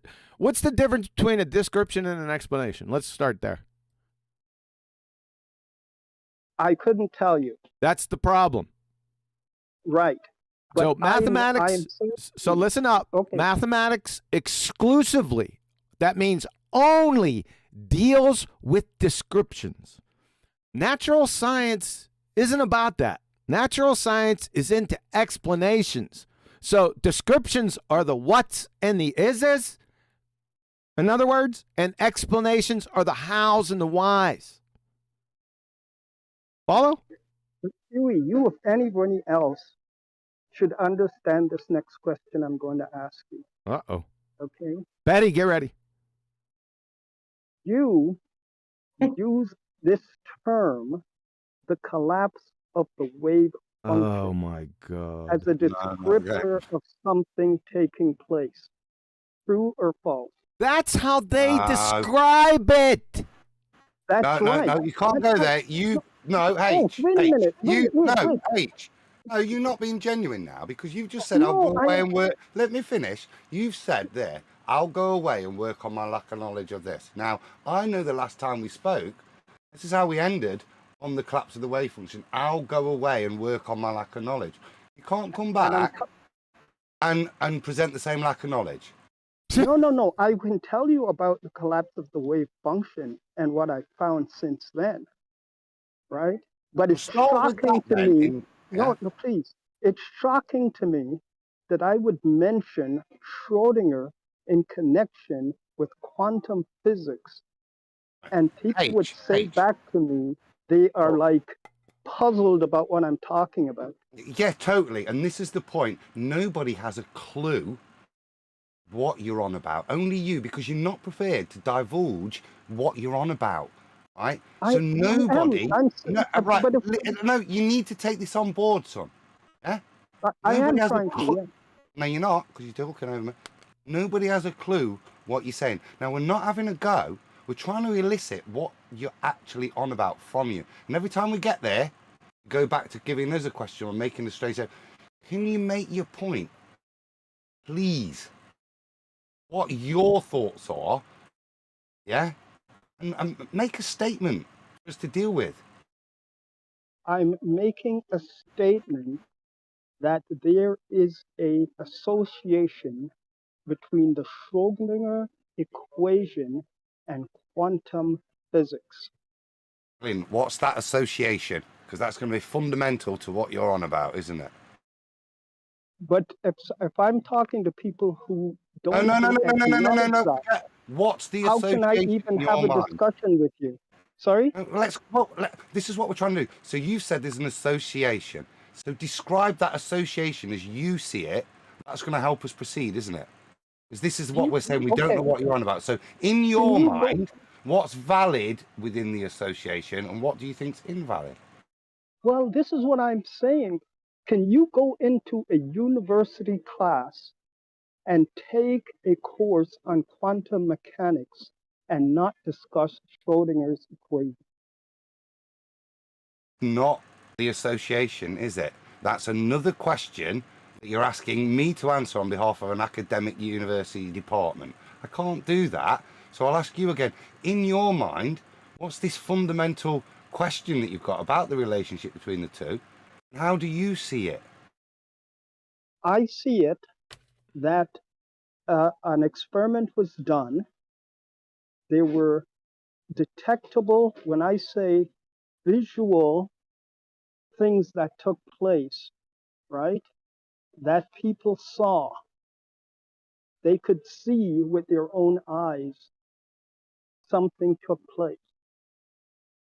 After that, right, some statement was made to this guy named Schrodinger, because the question was still there as to whether we were dealing with a wave. He was told you cannot have a proper wave without a wave function formula, an equation. He went away, and 2 months later, he came back with a wave function formula. And that's significant. And let's just say it is. Why is that? I assume because you're stating it. How do you see that as what significance does that have? Are you being conspiratorial there, or is there? No. No. I'm saying now there is a video that QE has done, right, where he takes now this term that came out of Schrodinger's work, and that term is used to describe something that then goes on to support a specific belief. Right. The word you used there was to describe something. That's right. But Did it's it been explain taken. it? Does it explain it or does it describe it? I'm not sure if that's important an answer I think it to you, is. but So I'm let's trying stay to on tell you. track, because this probably is part of your problem when you get to a good spot and wandering No, off. And please, somebody that please. advice you're asking for, No, please, is just trying to hear me out. steer you in the right direction, but you don't want to go Please, there, do you? just hear me out. Why? I don't care No, what that hear thing me is. out. Is it a No, description or an explanation? I don't make a distinction myself. But the Then there important you thing, go. So please, until you can, you're going to be wandering the streets lost like you are No. now. If you give The me a two, minute, I will explain. no, I'm you just don't need saying. to explain, because I understand now why we can't proceed, because you don't understand the difference, do you, between those two words? No, I'm saying We can't until somebody. you've got a clear grasp for that, and you can come back and say, this is what these two words mean, I understand it. No, We're not going to be able to go forwards. No, please hear me out. I'm saying Okay, I am respond to not what I making just any. said. Respond to what I just said Okay, about I'm the sorry. two words. I'm trying to, but What I just said to I you, am you're going not to making respond to any what I claims. said. I am not making any claims, except Hey, this is but the claim I I'm making. you admitted that you're Why not able are to we doing? distinguish Okay, between I will bow out here descriptions because and I don't like explanation. fighting like this. I'll bow out here. You're over talking me when I keep pointing out to you that I descriptions heard you. and I heard you. so can you understand how fundamental that is for us to be able to proceed in a Socratic method, that you understand the definitions of those words? If you don't, whatever we say moving forwards will still be equally confusing to you by your admittance that you don't understand the difference between those two words. Can you understand why that's frustrating for me, and why I can't move past this point? And there's no point me moving past this point. But if you hear the point I'm trying to make, maybe it will help you. I think it would help you if The you only just thing that's going to help me listen. now, is for you to learn two words mean, and then come back so we can have a conversation where we both understand the meaning of those two words. We're at that stumbling block where your lack of knowledge means we can't proceed. You're admitted. Okay. You have to go and learn on those, and then come back, and then the conversation will be fruitful, won't it? I get you. I get you. Okay. Thank you. Hey, Adam, you might want to drop out and come back in again. You were starting to robot there. No worries.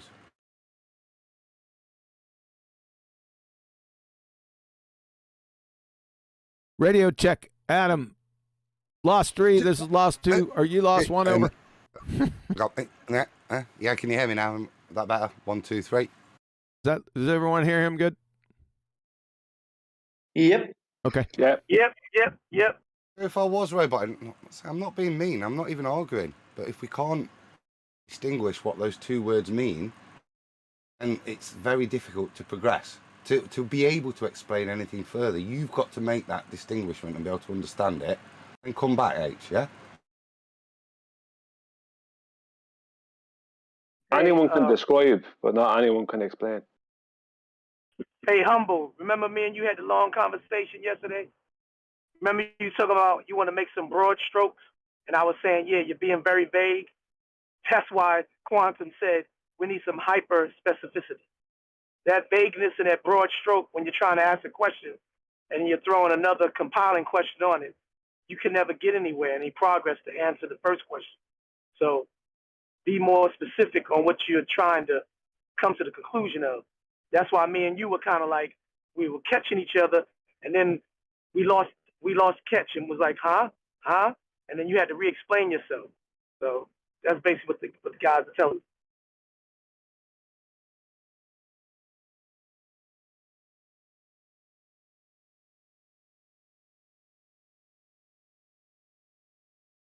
We good? By the way, what's up, everybody? We good? Now we can get on to dromedaries again. Are we good? Was that done?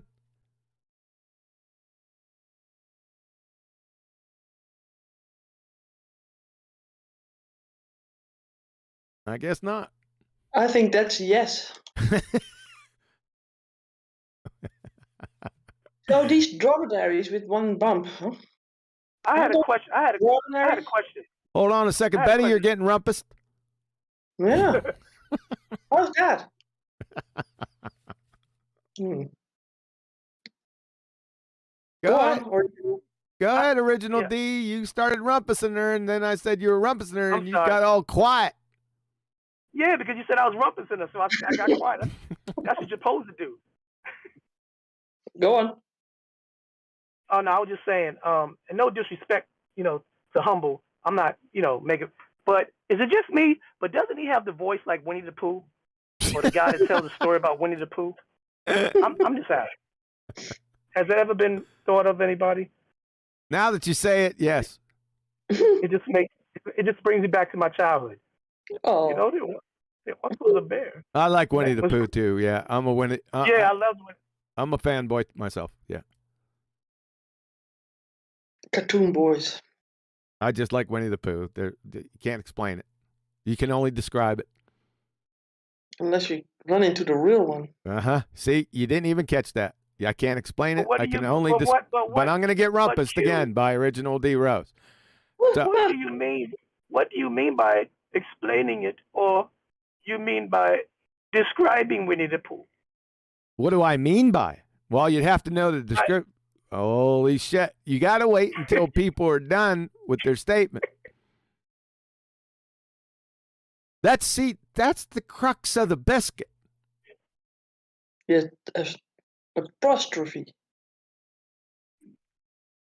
I was getting you back. I was showing you that I caught the pun about Winnie the Pooh. You said you had to describe it in order to explain it. All right. Now I didn't say, hold on a second. I did not say that. I said I can only describe it. I cannot explain my attraction to Winnie the Pooh. Is it honey? I told you I can just describe, not explain. I like you to help you out with that. So I thought, well, let's see what the attraction is. Let's see what. Okay. How can you see an attraction? So if Winnie the Pooh was at a kissing booth, brother, would you kiss it? Would you pay more or less than for Superman? Or would you smack it when it stands on your cape? I can't be arsed. Let's reread a super chat. That's maybe better. Okay. We got one from Chris Kutara's Fight the Good Fight. And he says, funky tees, coolest t-shirts on the streets. And then a emoji with the glasses on and somewhat. What's that? Two clouds? What is it? I don't know what the signs mean, what he has after that. Does that mean blowing smoke? Dashing away. And then it's CA. No? What's CA? YMCA. Okay, people are so descriptive, aren't they? I mean, just give it to us straight. Yeah, it's just a fundamental misunderstanding with those two things. I think he can solve it. It might take another year or so. We could get there. With this, what the guy wrote, or with someone else in the panel? So let me ask you this, QE. So if you had to describe your favor or why you like Winnie the Pooh, how would that be different from you explaining your favor or why you like? Winnie the Pooh. Yeah, dude, you just said it. That's the explaining is the hows and the whys, and descriptions are the what's and the ises. I can just tell you that there is an attraction. I can't explain the how and the why. Is there an entanglement between you and Winnie the Pooh? Why does Pooh like honey? It's a 10 out of 10. To describe it, his love for it. Why he loves it is a different matter, and the rating of 10 out of 10 gives you no indication whatsoever as to the cause, reason he loves it. There's a Exactly. correlation between the bear and honey. Huh? Exactly. He's Adam. That was perfect.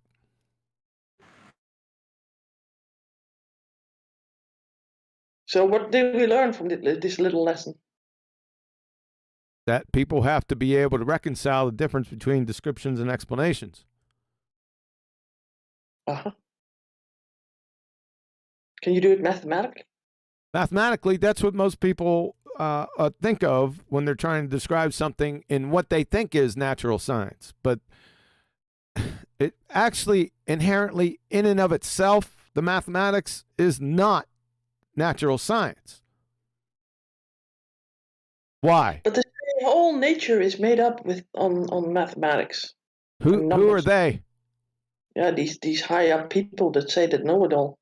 The know-it-alls. The high up people, but they're not telling you the hows and the whys. They're just describing it. Yeah, they say they know that there are multiverses because they shown it mathematically. Oh, that's another problem with the abstract with mathematics.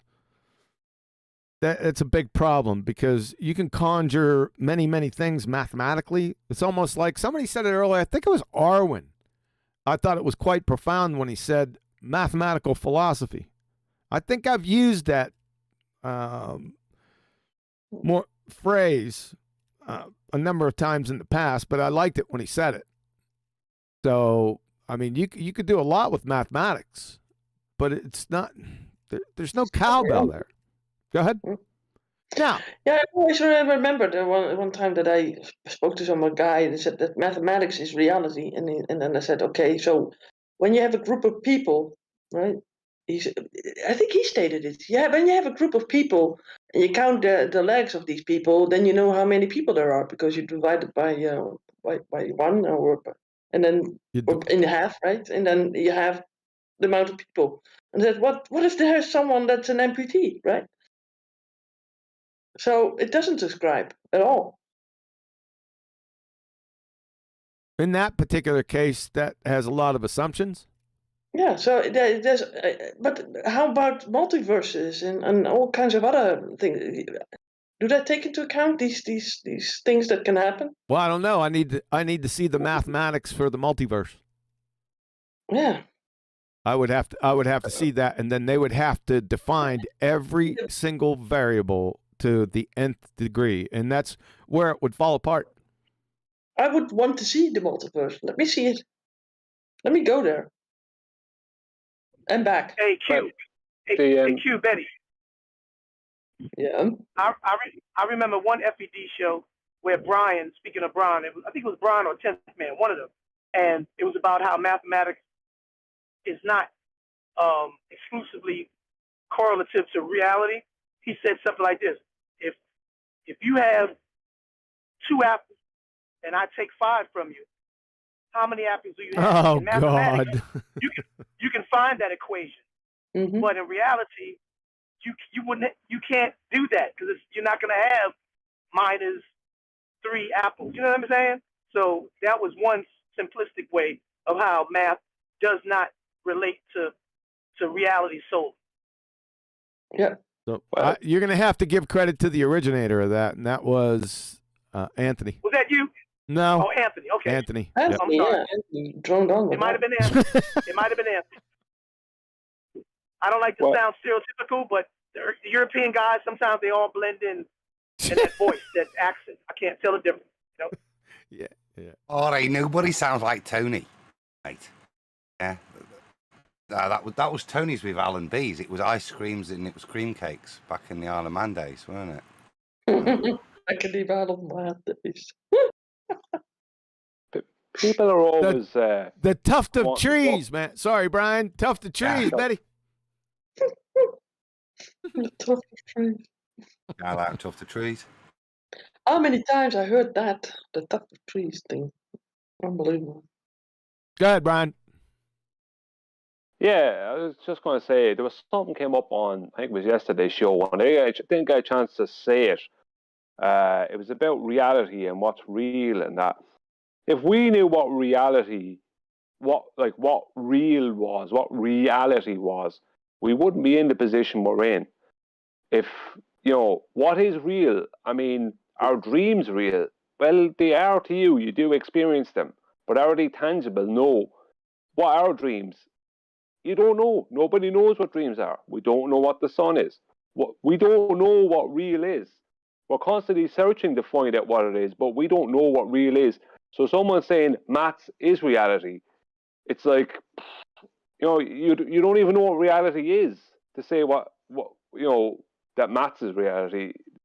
We don't even, as I said, if we don't know what the sun is, how do we know what reality is? How could we possibly know? We don't know what dreams are, so how could we possibly know what reality is? Because we do experience the sun, we do experience dreams. So just because they're not tangible to us, doesn't mean that they're not real. So to me, it makes no sense. You're at a loser trying to talk about trying to put an overall kind of blanket onto what's real. It's like, how would you know what real is? I wouldn't want to get that metaphysical, particularly with maths. Realise that a construct that's very useful that you can apply into reality for things, you can use in a multitude of ways to describe things. Sometimes, if you just do it on a shelf, the way in which you describe it will be perfectly accurate. You're dealing with very limited variables. In other ways, you recognise that you can use maths to describe very, very complex things and you don't describe them accurately. In none of those situations should you be so confused that the use of the maths is in any way in reality. It goes into the maths, it comes out of the maths. Then you put it back into reality and do what you do with it. Nothing occurs in the maths. It's not reality. It's a conceptual tool for you to use, just like the Bunsen burner within the experiment, just like the spoon you're stirring your bloody boiling water with. You know what I mean? All of those things are tools within the concept of what you're doing. They're real. You know what I mean? But the maths is, to me, just another tool, and you recognise where it sits. Descriptive tool. And you should also recognise its limitations. Thank you, Adam. XP Black Ice out there. Betty, you'll love this. The tuft of trees days was the peak of FE. Well, if y'all recall, that's why I said on the show the other morning about dreams and reality and everything like that. When AI and Tip Man and them talking about it, I had said no one can explain dreams, but to me, I think dreams are either images, like Victor said, junk you bring in and that you collect in your hard drive, so to speak, and you reflect on that in a dream, whether it be about a person, a movie, something you saw, something you heard, whatever. And then my question was, well, what about blind people? A person that never saw in their life since coming out the womb, blind from retinitis pigmentosa or, premature retinopathy. They cannot see, never saw. What do their dreams look like? And do they have dreams?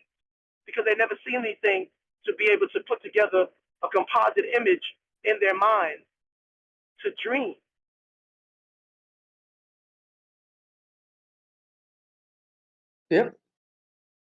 Yep. I like that. Thanks for that. Thanks for that evaluation. I remember seeing a video, a movie about a blind man, and there's a woman that helped him out with stuff, and he said, "I want to understand what colors are," right? And she sort of took him through a couple of these touch or senses thing, right? So she gave him some cotton wool, and he said, and she said, "Well, this is white," for example, right? And then he could sort of relate on colors and so on. And later on, there was a there was a possibility of him being able to see. So he went through an operation in that movie, and he could see, right? And then he was walking around, he could see, but he would rather close his eyes because every time that he opened his eyes, he couldn't do nothing with the measurements and the distances, and so he'd rather just close his eyes and walk instead of and rely on his old senses than on his newfound ones in his eyes. It was really interesting to see that. I think it was based on an authentic story. XB Black Ice. I missed this one. He usually has some pretty good comments. Notwithstanding this one, light isn't physical, in my opinion. What do I know? Okay, the first part of this statement, light isn't physical. The IMO, that's real problematic with that statement right off the bat, right? Because this isn't a subjective thing. Light is either physical or it isn't. So then you have to define, first you have to define what physical is. Does anyone know what physical is? Something that you can sense. Something tangible? Something tangible? It's more specific. Physical. You've heard me say this before. Yeah. Physicality. Right? It's got chemical formula or structure, charge, momentum, spin, matter, or energy. Remember these terms, matter and energy? Yeah, that relates to the physical. So, energy, millielectron volts, kcals, or kilojoules. Does light, is light measured in electron volts? Yes, it is. Therefore, no opinion, it is demonstrably, objectively physical. But it doesn't hit you in the face, though. Good. It doesn't hit you in the face, though. Yeah, that doesn't matter. That's not part of the definition of physical. Mm-hmm. But I think that most people think that that's the part. Right. It produces heat. Light produces heat. It not only produces heat. Just stay within the framework. Electron volts. Yeah, get physical, any literalist. That's right.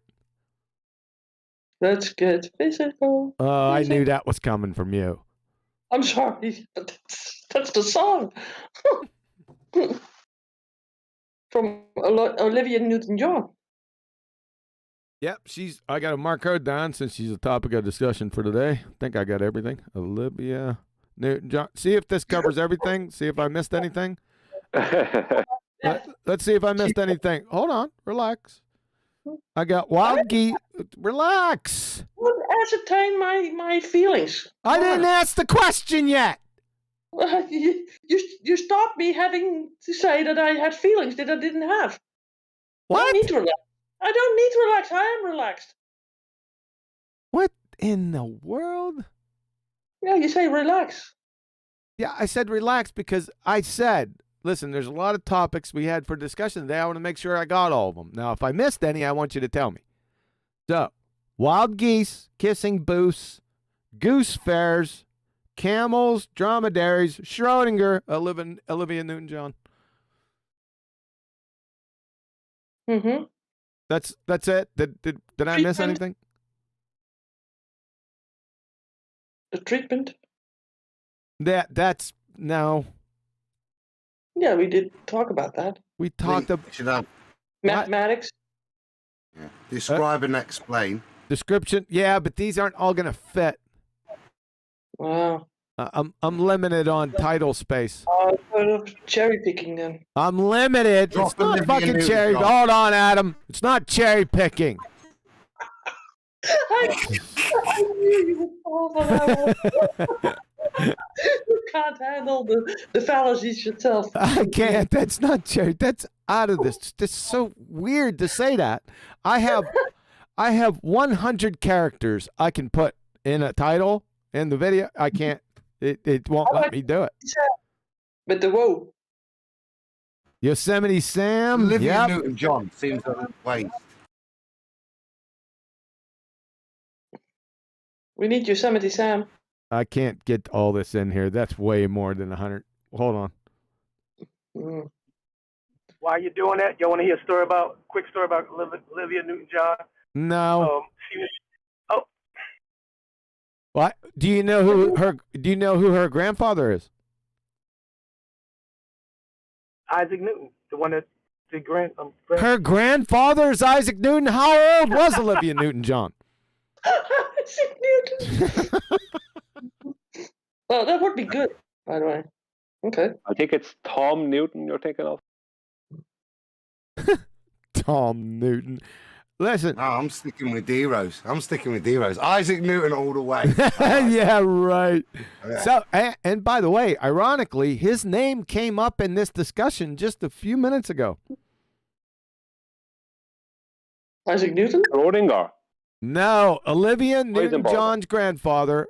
A name was brought up during our discussion that identified, just relax, that identified her grandfather, ironically.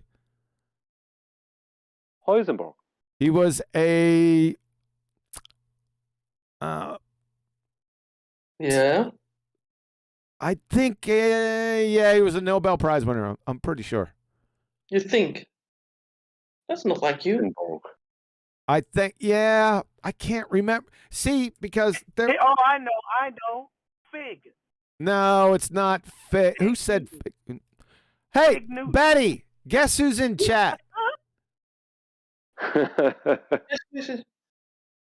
Friggin' Twitwit's in chat. Max Bourne. Oh, well, Shut up, Adam. We're on to the next subject. Twitwit, what is going on with you? Boy, I haven't seen that name in a coon's age. Where's she been? It's Twit. Yeah, but it's the same thing. It's Twitwit. Yeah. Just backwards.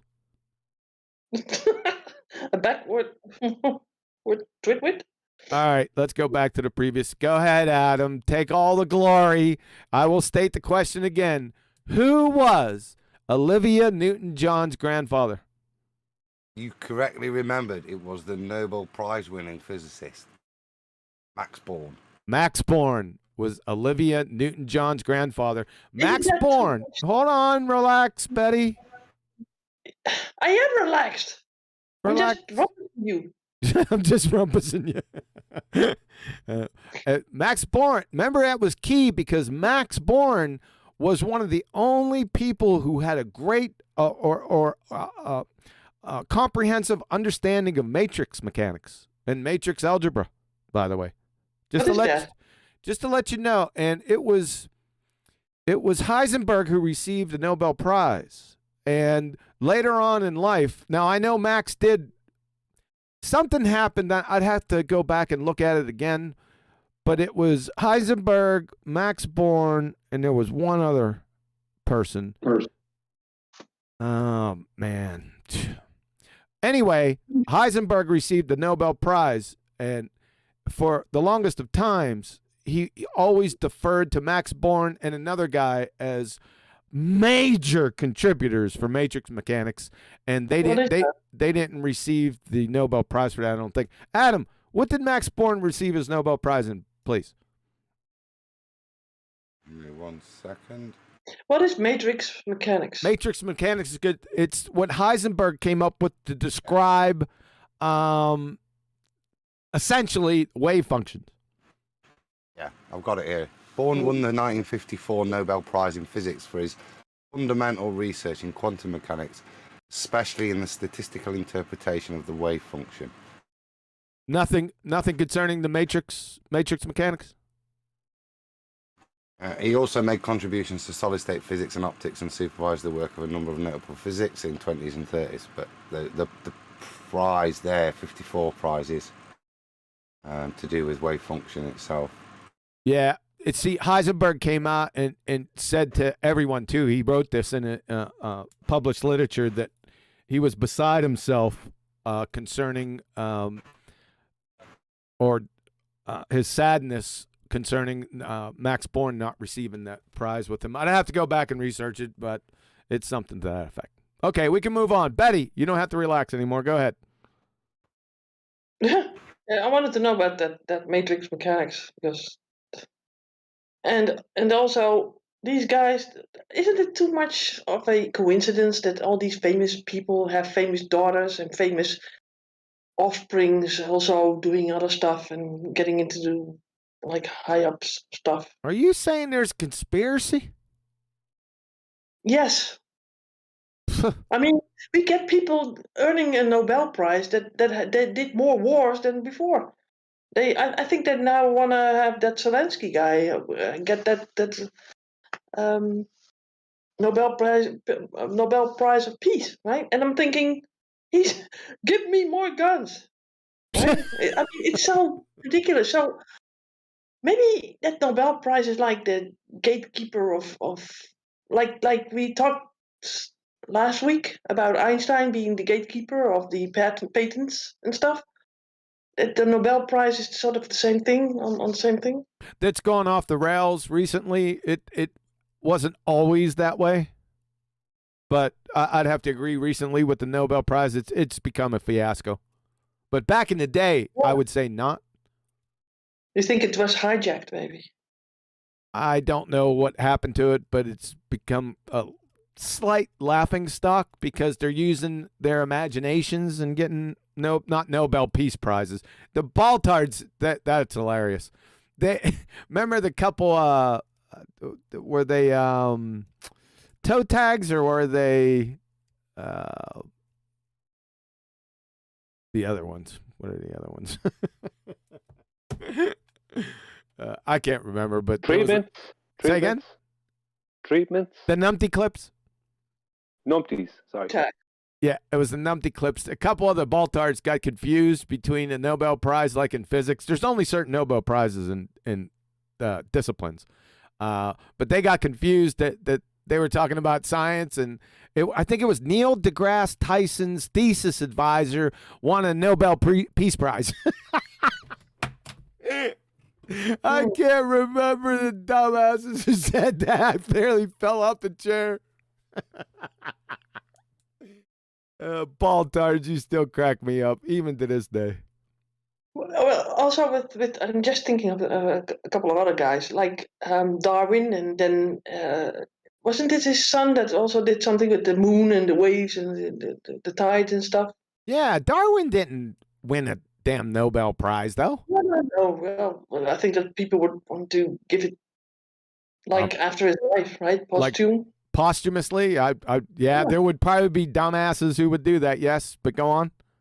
Yeah, but wasn't it his son that also had the theory of the moon and the tides? Yes. Correlation. Yes. It's still being used today. I mean, why is it always the same people that find out these fantasies? Right? I don't know, Betty. I don't know the answer to that. So we have so many people on this world, and there might not be someone more eloquent in doing some science than these guys that came up with evolution and science. No science Yeah. there. Evolution. What's that? exactly. Darwin. Yeah. What was his son's name again? I forget his name. Title. Was it Danny Darwin? Danny? I don't think so.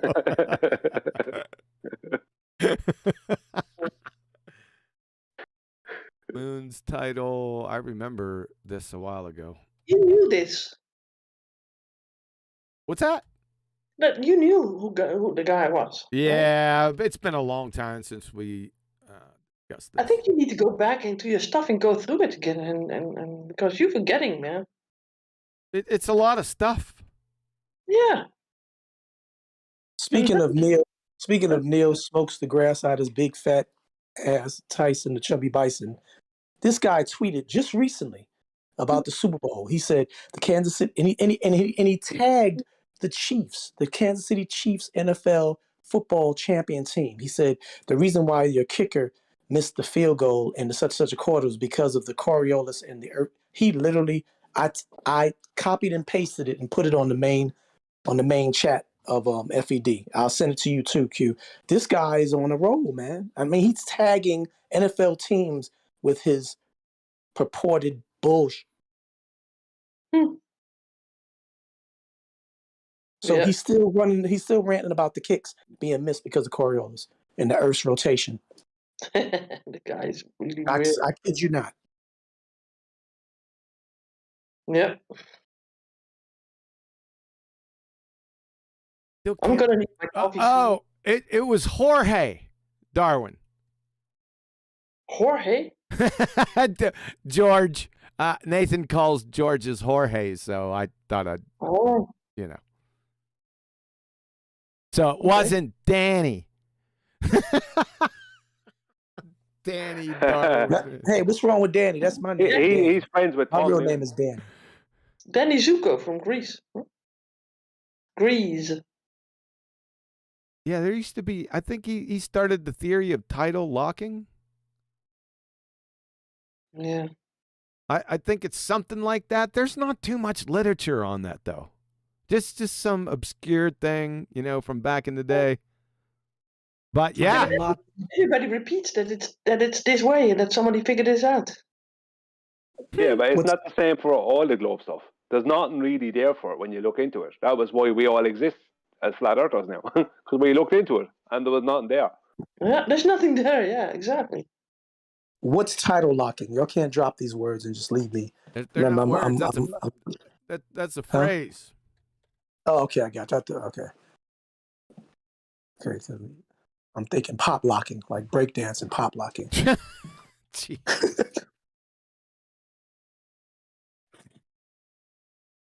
A tidal locking called synchronous tidal locking.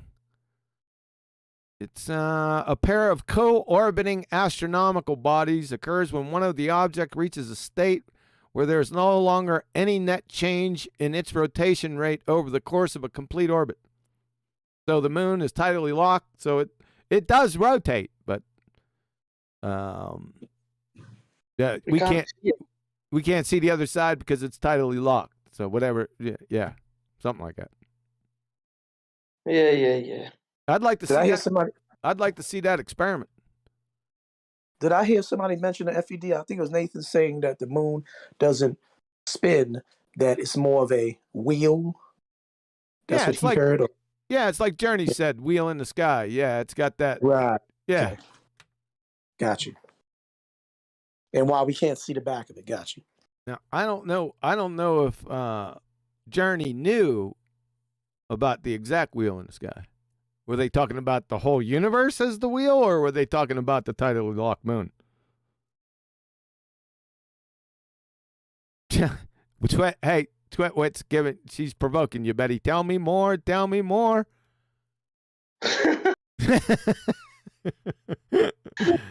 Yeah. Didn't Olivia Newton-John recently pass away? Yeah, she did, but Yeah. last year. Wasn't it last year? Yeah. I think she had breast cancer and it came back. Which it often does. From XB Black Ice. Sorry, Betty, to move on right past you. The light the light conversation is a good one, QE. What if it's not the light that is being measured, but the matter that is emitting the light?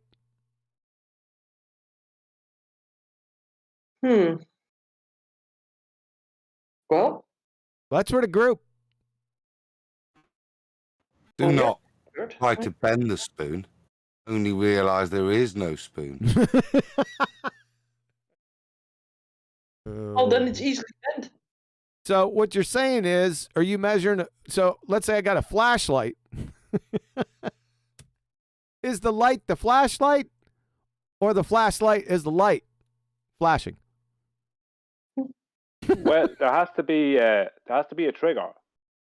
Let's just within that idea, there has to be a trigger for the light to happen, because without turning on the flashlight, you don't have the light. So if you're standing in dark and you turn on the flashlight, then if that idea was correct, then the trigger would have to be whatever's happening in the flashlight that would trigger this to happen. Or your finger. I'll tell you what. If you don't think light's physical, here's what you do. It's called. Remember this, Betty?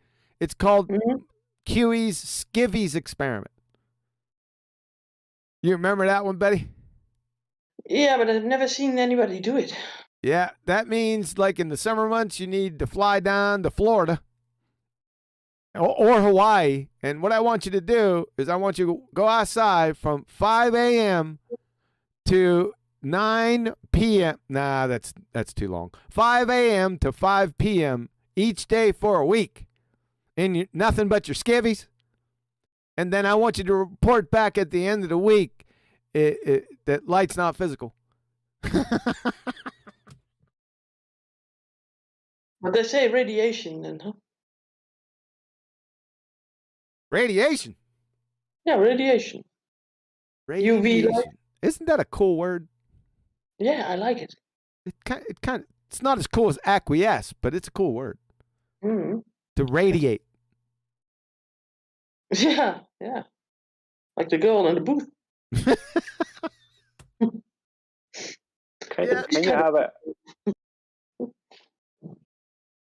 Can you have illumination like light without radiation? Can you have Can you have light without radiation? Is it not that dark matter that they are looking for?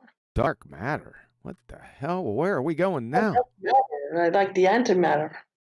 Antimatter? It's the anti of anti. Up the ante. Now, let's get back to Brian's question. I think it might be profound. Say it again, Brian. Yeah. Can you have illumination or light, let's just say, without radiation? Without radiation? So a light that doesn't cause heat, doesn't cause radiative heat. Is that not LED light that they say that doesn't sort of give out heat? Yeah, but not all light gives out heat. Yeah. So what light doesn't give out heat? You're talking about a couple different things. Like X-rays will ruin your world. You're not getting hot. Isn't light a form of radiation? Say again? Isn't light a form of radiation? Yes. So the question is nonsensical. Word. Yeah. Yeah. I was going to say it's nonsensical, but it was Brian. I didn't want to hurt his feelings. I think he was just asking as a query, not as a position. Well, like, you know the way people say that sunlight and daylight are not the same thing. Kind of, questions like that. Huh? It's like there's different types of light. Now, when you said, I think you are talking about several different things. I wasn't talking about any particular thing.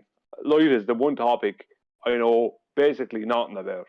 So every time I speak about light, you can basically take it on board that I'm not coming at that question or talking about it from a position of actually knowing anything about it.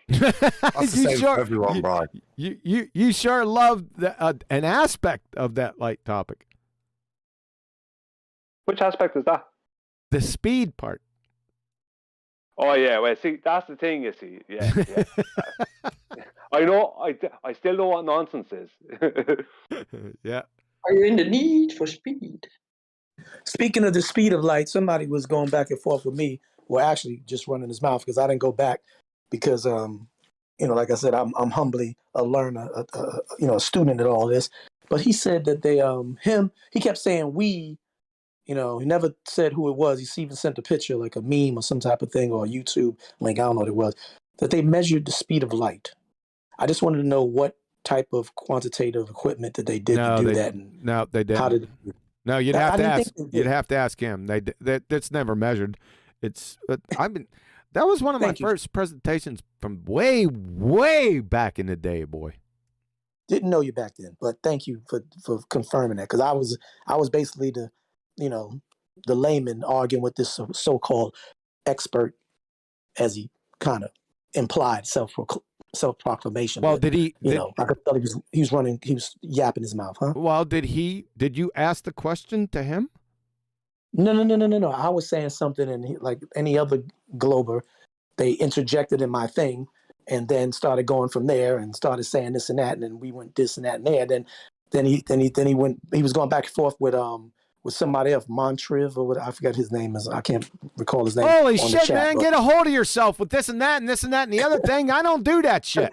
I do Okay, well, specificity. I know, but I didn't ask him anything. He just went on about the reason why this, that, and the other about. If you say this, that, and the other one more fucking time. So anyway, he said we've already, that's old. He said that's already been done. We, measured the speed of light. And the other person who was more adept than I am said, no, you didn't, yada, yada, yada. They're going back and forth. And then he sent the link where the test or the experiment, as he called it, had been accomplished. So apparently it's, according to him, speed of light. And I guess any mainstream charlatan liar about the pseudoscience that they've been throwing about fourth dimensions to the 12th dimension, they're saying the same thing, that the speed of light has been calculated and it's already written in the text. Old story, old topic, move on. True, heroes. When they say that, that's correct. The speed of light has been calculated. Not been measured. Not measured.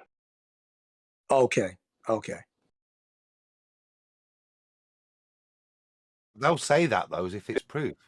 Well, they're truth statements that sound true, but when you investigate it, it demonstrates that we haven't measured it. And by the way, that collapses by itself the entire heliocentric Baltard and exposes the disciplines of astrophysics, cosmology, and astronomy as pseudosciences. By the way. Just so you know.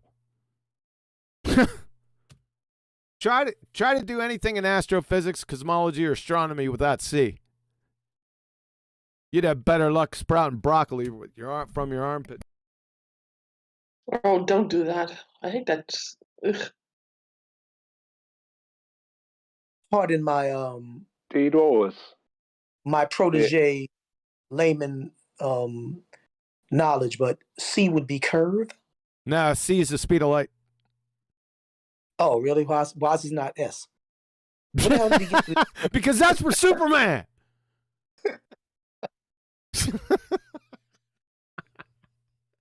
S is for Superman. I definitely need some coffee now. So, guys. This is just starting to get good, Betty. Yeah, for you maybe, but I need some. You want to try? You want to get your popcorn out there, D-Rose. Now that you brought up curvature. Oh, bye, Betty. We'll see you when you get back. That's a really, Betty, that's you're gonna a really good question, D-Rose. I didn't know the answer. Is Betty going to disappear for another 45 minutes like she did last time? Yeah. You don't know my coffee machine. Don't wind her up. Yeah. That's what's going to happen. Now, back to my discussion. That's enough from you, Betty. Go get your coffee. I am. Put a cork in it, and then go get your coffee, and then tell us when you get back. Really? Yeah. You want to know when I get back? When you get, of course we do. Oh, okay. It's not only me. Everyone on the panel would like to know when you get back. Yeah, but I was sort of accused by Arwin that I rumpus you too much, so. You don't take anything seriously from Arwin in chat. Oh, we got a super chat again. Go ahead, Betty. Before you go get coffee, go ahead. Yeah, James Mays, he says, good, thumbs up show, guys. QE, send me a link on Skype for the treatment. Adam, Betty, Brian, Neil, see you guys on the next one. Peace. So I think he's bugging out. He's bugging out. All right, thanks, James. And you know what? I really like that color, that orange and kind of goldish color together. Doesn't that look cool? Now I have it on a black background. I like the red one more, but it's orange, yes, because Dutch orange goes together. Dutch doesn't have cornered the market on orange, Betty. Oh yeah, we do. Where? That's actually tangerine. It's William of Orange, our king. Really? Yeah, orange is our thing. We have our soccer players in orange when they go abroad. You've been busting my ass all show with little tiddly facts that are correct. Yes, because I have a lot of content, John, that you don't know about. Okay. Yeah. All right, now I'll put a cork in it, go get your coffee and come back. Where? For crying out, be specific. you lack specificity. Yeah. Sure, I do. Got you there, man. No, you Got didn't. Your sister. Oh, Loves yes, it. I did. Your sister. Yeah, Your sister doesn't mind. well, back- she's up for that. Hey, don't do it. All right. Now back with D-Rose. Now, hold on a second. Just relax. He did bring up C and say curvature. You want to have a popcorn moment? Get a ball-tard, right? And then ask him real politely, can you define curvature for us, please? Try that little maneuver. Oh. What? But I mean, we all had a little giggle when he said curvature, right? But actually, I didn't know why C is used. Do you? I've had to look it up. Why C is used where? The speed of light. Oh, you know what? I think it's Latin. It's really well, there's a long and short answer. I've got a 1-paragraph short answer, which is quite interesting. Go ahead. Floor is yours. Although C is now the universal symbol for the speed of light, the most common symbol in the 19th century was an uppercase V, which Maxwell had started using in 1865. That was the notation adopted by Einstein for his first few papers on relativity in 1905. The origins of the letter C being used for the speed of light can be traced back to a paper in 1856 by Weber and Kohlrausch. They defined and measured a quantity denoted by C that they used as an electrodynamics force law equation. It became known as Weber's constant and was later shown to have a theoretical value equal to the speed of light times the square root of 2. In 1894, Paul Drude modified the use of Weber's constant so that the letter C became the symbol for the speed of the electrodynamic waves. In optics, Drude continued to allow to follow Maxwell using an uppercase V for the speed of light. Progressively, the C notation was used for the speed of light in all contexts as it was picked by Max Planck, Hendrik Lorentz and other influential physicists. By 1907, when Einstein switched V to C in his papers, it had become the standard symbol for the speed of light in a vacuum for electrodynamics, optics, thermodynamics and relativity.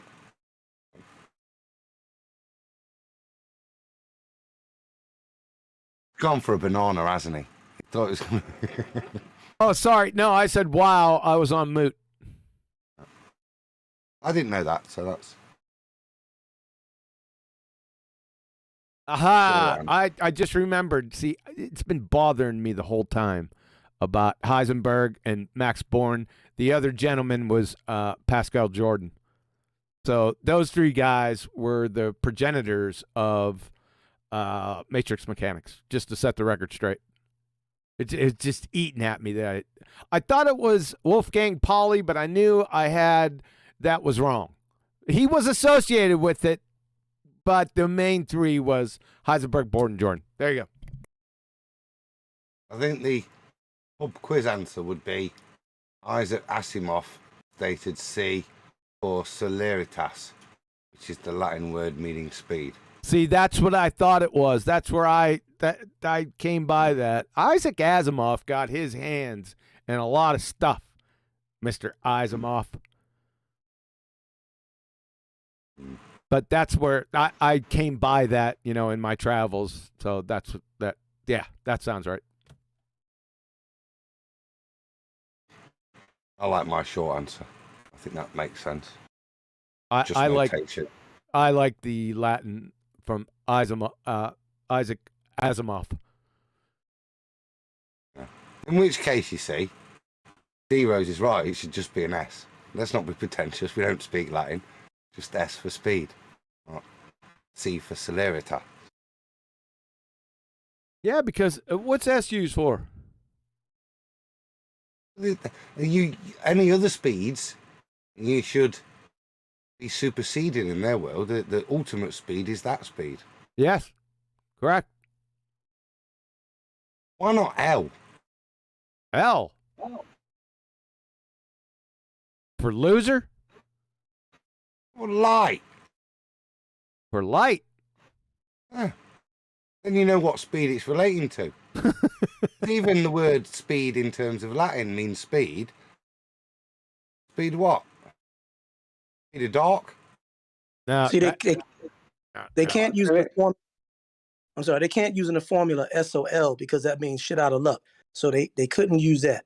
That's why they probably use another letter. But I don't understand why they use C for speed. They no, you do now because it's Latin. He just told you. What was it? I'm sorry, I was drilling. You were drilling. I'm doing some work. I'm doing some housework. Thank God that's what you meant. It was celeritas. Celeritas. Celeritas, which is the Latin for speed, is the short answer. Got it. Can I just point something out here? I'll be quick about it. That the speed of light actually originates with the average distance between the globe Earth and the heliocentric sun, which is 1 AU. In a light year, there is 63,241.1 astronomical units. Each astronomical unit is 92,955,807.3 miles. And when you multiply the 63,241.1 by the 92,955,807.3, you get a massive number. I'm not going to go into that. And you then divide that by 365 days, and then you get another big, huge number, and then you divide that by 24 hours, and you'll end up with 671,076,199.205 miles. That is the speed of light, 671 million miles per hour. That is, so it's all back calculated from the average distance between the globe Earth and the heliocentric sun over a 12-month period. Look at Brian. I told you Brian was hot for this topic, boy. Yeah. Is that the topic he said he knows nothing about? Yes. Well, it's light I don't know nothing about. It's light I don't claim. I can't make any claims about light.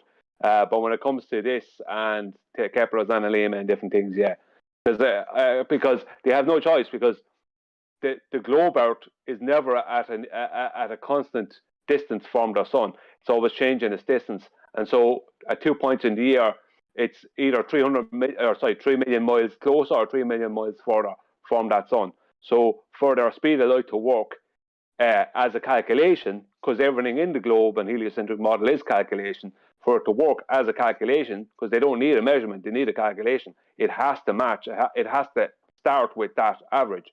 Obviously it starts with the speed of light is debunked by the black swan, because the black swan debunks globe geometry, and that debunks the globe, debunks the radius, so they can't get that average. They can't get any of these distances without that. So the black swan argument debunks speed of light. But besides that, the mathematics show that it is just a back calculation of the average distance between the globe Earth and its heliocentric sun over a 12-month period. Very well done. So in other words, again, it's not based on reality. It's based on their philosophical concept of the heliocentric model, not on reality, because the sun is not 93 million miles away. Yada, yada, yada, right? Well, we don't know what the sun is or where it is, but if you know what I mean. So even you saying it's not 93 million miles away is a positive claim that someone can hold you to. Yep. You know what I mean? So see it that way. We don't know where it is, but the point is that they don't have proof for their claims. You also said Helios. He also said, hold on. Miles. Wait a second. I'm rumpusing you because I was first. He also said heliocentric model. Where's that at?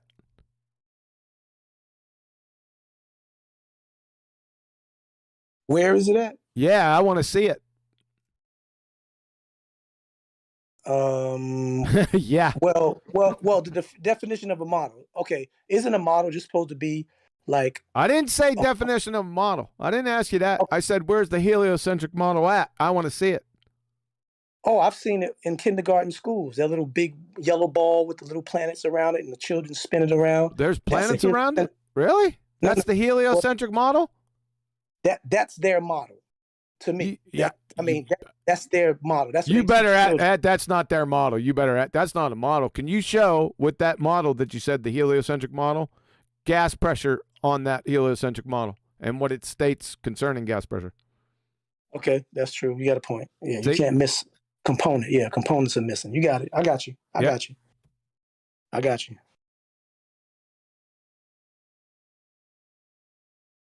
They don't know. Into the break, they don't know what a scientific model. They don't know what science. Before I came on here, the Baltards didn't have a clue what natural science was. Even now, 7 years later, they'll screw it up. But they had no knowledge whatsoever. In fact, they had what they thought was a pejorative title for me. They used to call me Independent Variable John when I first got out here. That shows in spades that they're absolutely clueless. Every time they said it, I just sat back and smiled. I said, this is going to come home to roost. I'm back, Mr. Independable. Independable, thank you. Where's that cork?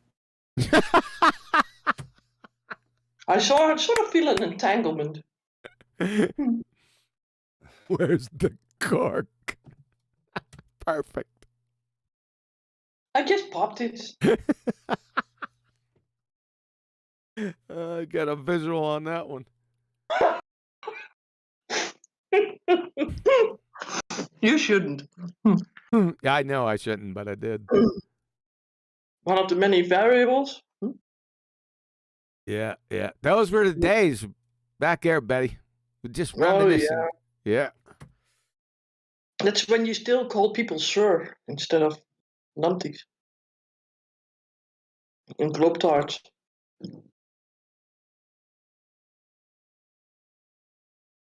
Remember those days? Huh?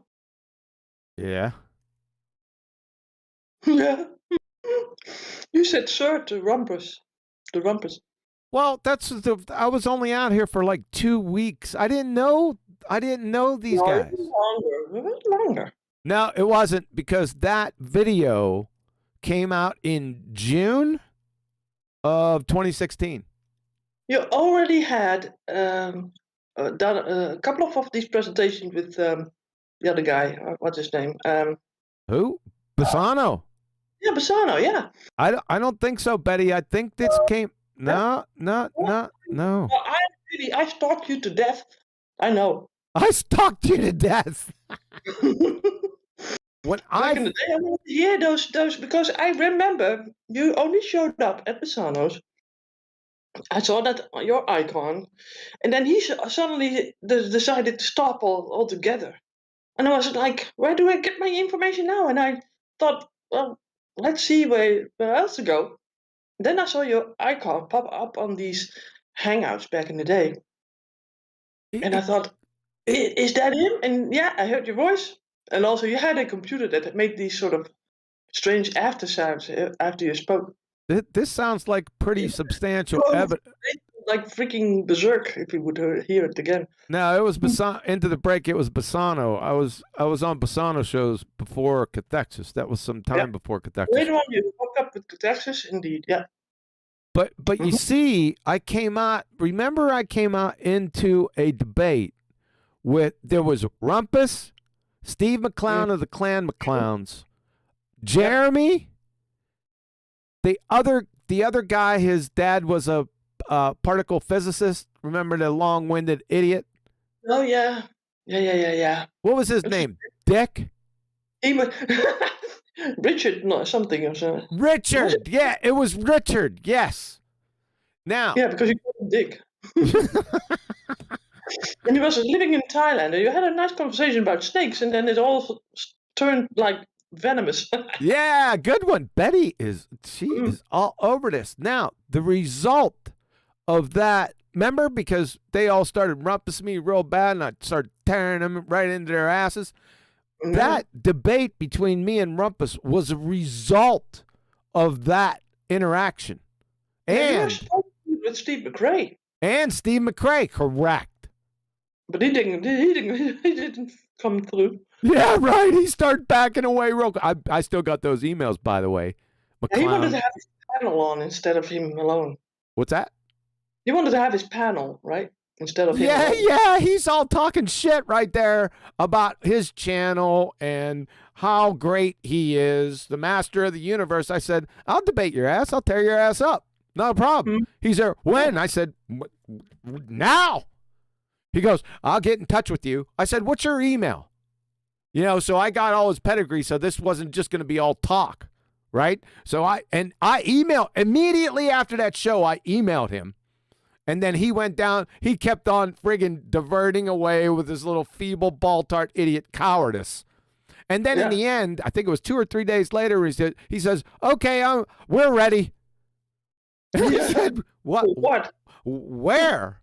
Where did the where come from? Who? It was me and you. He goes, no, me and my panel. I said, you clown fuck. And then I told him, and then after that, because he wasn't doing anything without his panel of piled higher and deepers, I said, you know what? I'll acquiesce a bit. I said, okay, not a problem. I'll take one PhD piled higher and deeper at a time. Not all of them, because that just gets too outrageous. We'll go one at a time with your panel members, and I'll hand them their ass, and then we can go to the next one. You were waiting for that to happen, yes. Yes, I was. I would have paid money to sit on those expositions. Yeah. But no, that didn't happen, of course. And the only one that came through was the Rumpus.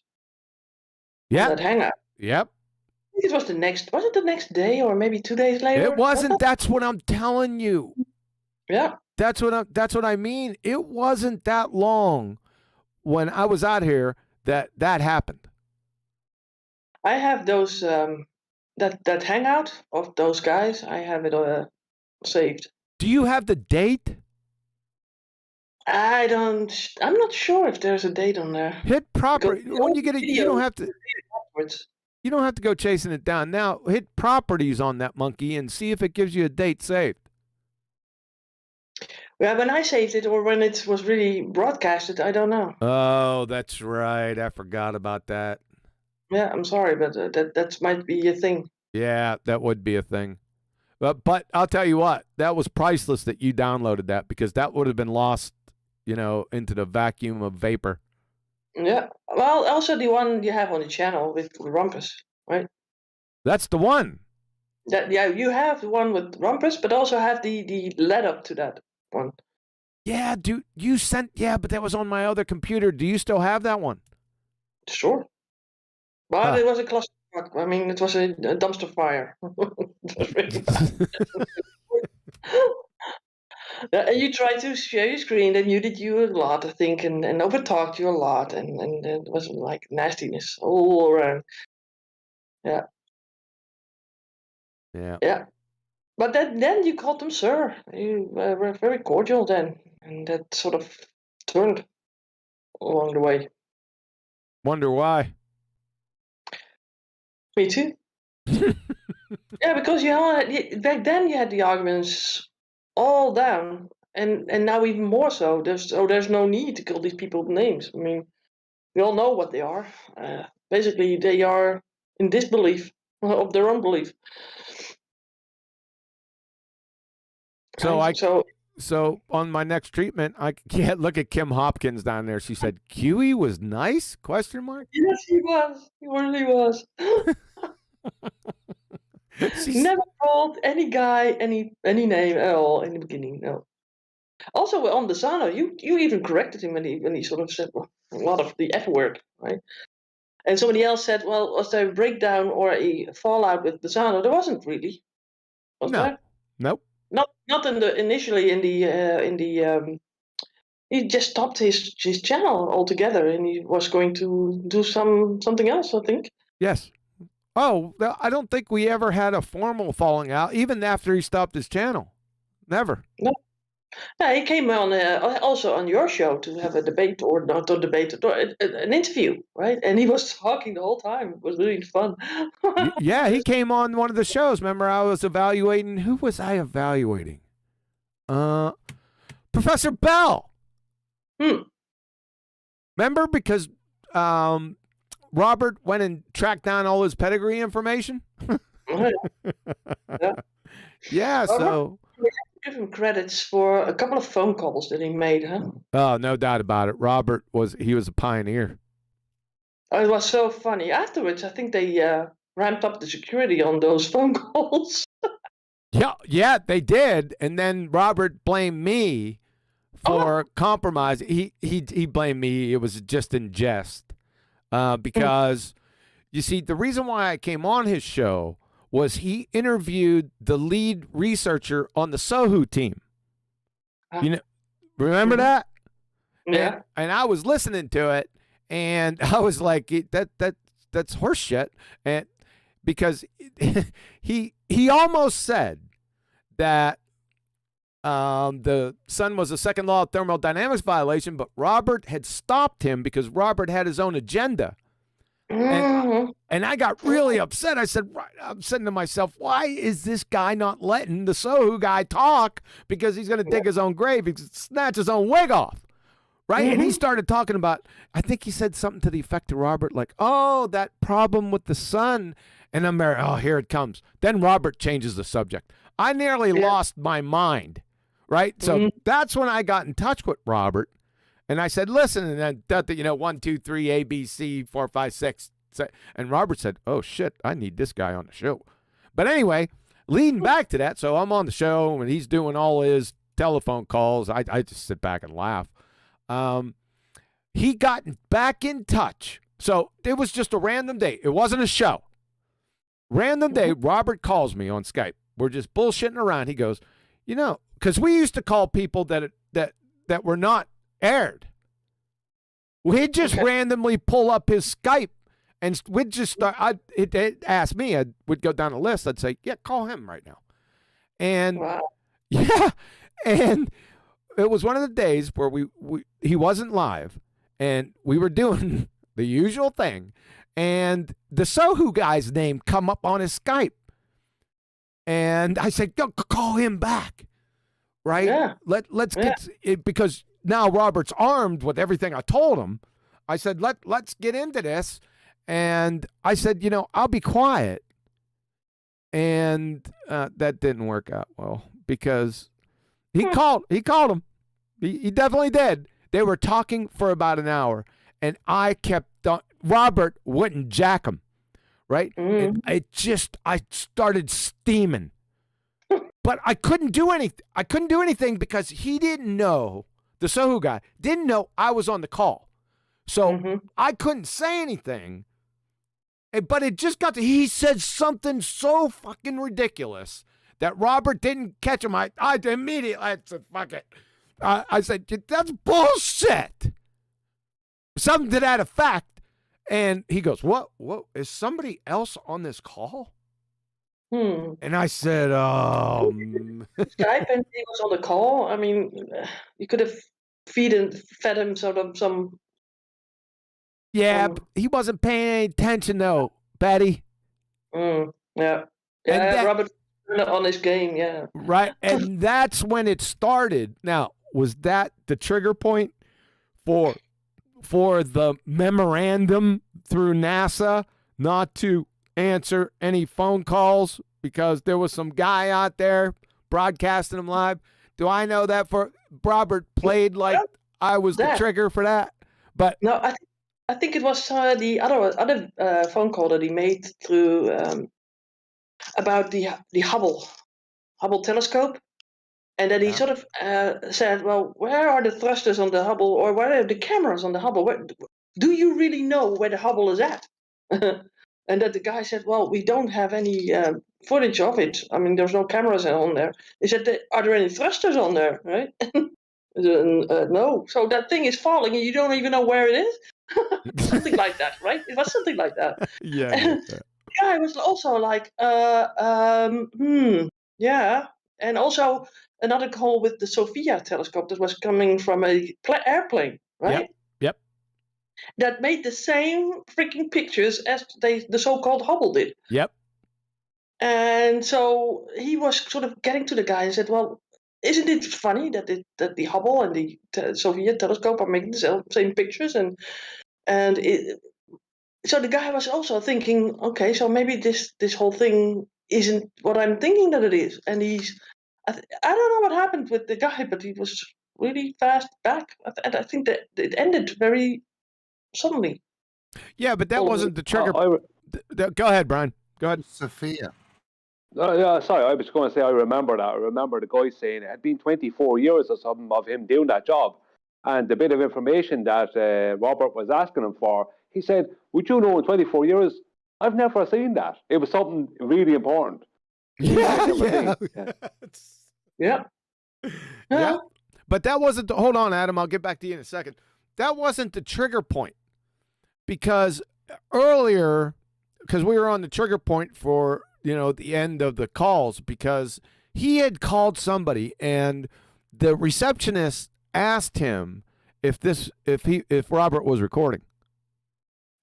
See, that was the first shot across the bow. Now, what the timing with that, I don't remember.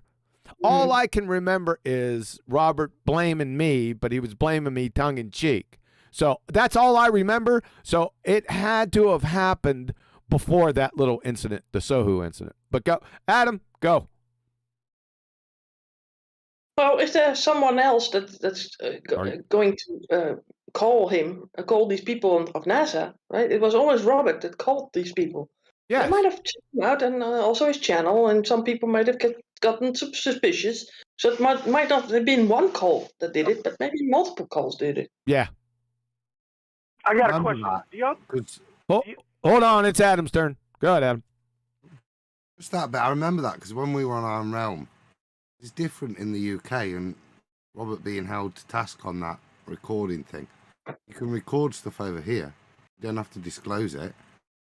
Your end. Do you know what I mean? You don't have to tell people. It's not illegal or anything. But I'm sure that was different. But I'm sure the Hubble telescope rip-off thing was with Sophia, wasn't it? With the one that's strapped to a jumbo jet, and they were accused basically of the Sophia people accused Hubble of ripping off their images and downgrading them in quality.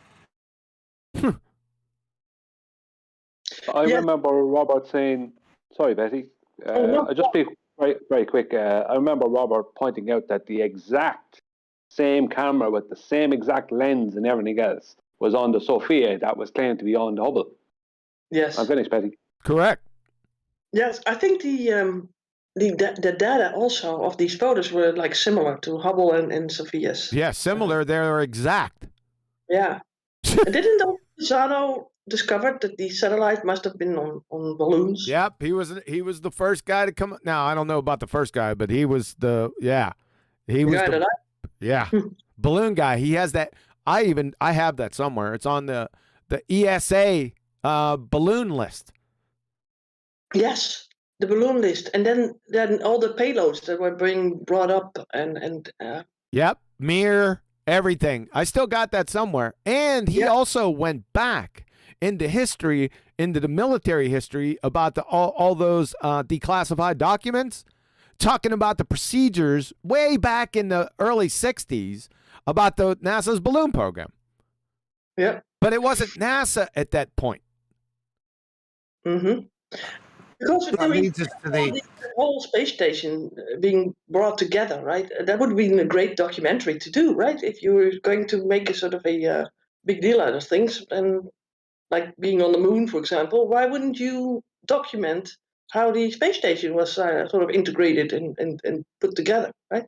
You never see that. It suddenly was over there, right? Yeah. And also he sort of understood that these payloads of certain items were just done by balloons and satellites on balloons. And now we have satellite being shut down over America. I mean, I got a question. Do you guys think that NASA has a department or like a director of bullshit who runs a subsidiary department that hires a lot of these guys on YouTube and gives them consultation and gives them reference scripts and things to do this whole thing to keep this heliocentric propaganda alive? I don't think so. It'd be hard to confirm that, but I don't think so. I don't think they really care. Okay. A great title if you had it there, wouldn't it? Director of Bullshit. Imagine that on your door. Oh. I would say they'd have no need for it because there's enough people who are fundamentalists, who are fundamentalist globers, so they wouldn't have a need for it. But they can do it better. They can do it better. Yeah, they can do it much better. NASA can only F up, or the PSYOP guys, can F up, right? And make too much of a exactly, Betty. explosion of it. So yeah, let people do it, right? People manage people the best. Yeah. Yeah. Well, I mean, back in the day, it was the beginning of the whole flat Earth thing. It was so revealing, and every tidbit was like a nice addition to what you already needed to know. Right? It was I can remember back there in the day looking forward to waking up to drag baltards around by their short hair. I could just like I was telling everyone before, and you old guys would know what I mean. You just jump on YouTube, right? Hit Q. I was going to say QE. Hit Flat Earth, and all the videos or all the live streams would list, right? Mm-hmm. And you'd have your pick of the litter. No matter what time of day it was, it wouldn't matter. Every single day, right? If you were bored, you weren't going to get bored for too long. I mean, if you wanted to, get in there and throw a couple jabs and some freaking haymakers, right? It was a potpourri. I can remember it was like kids at Christmas.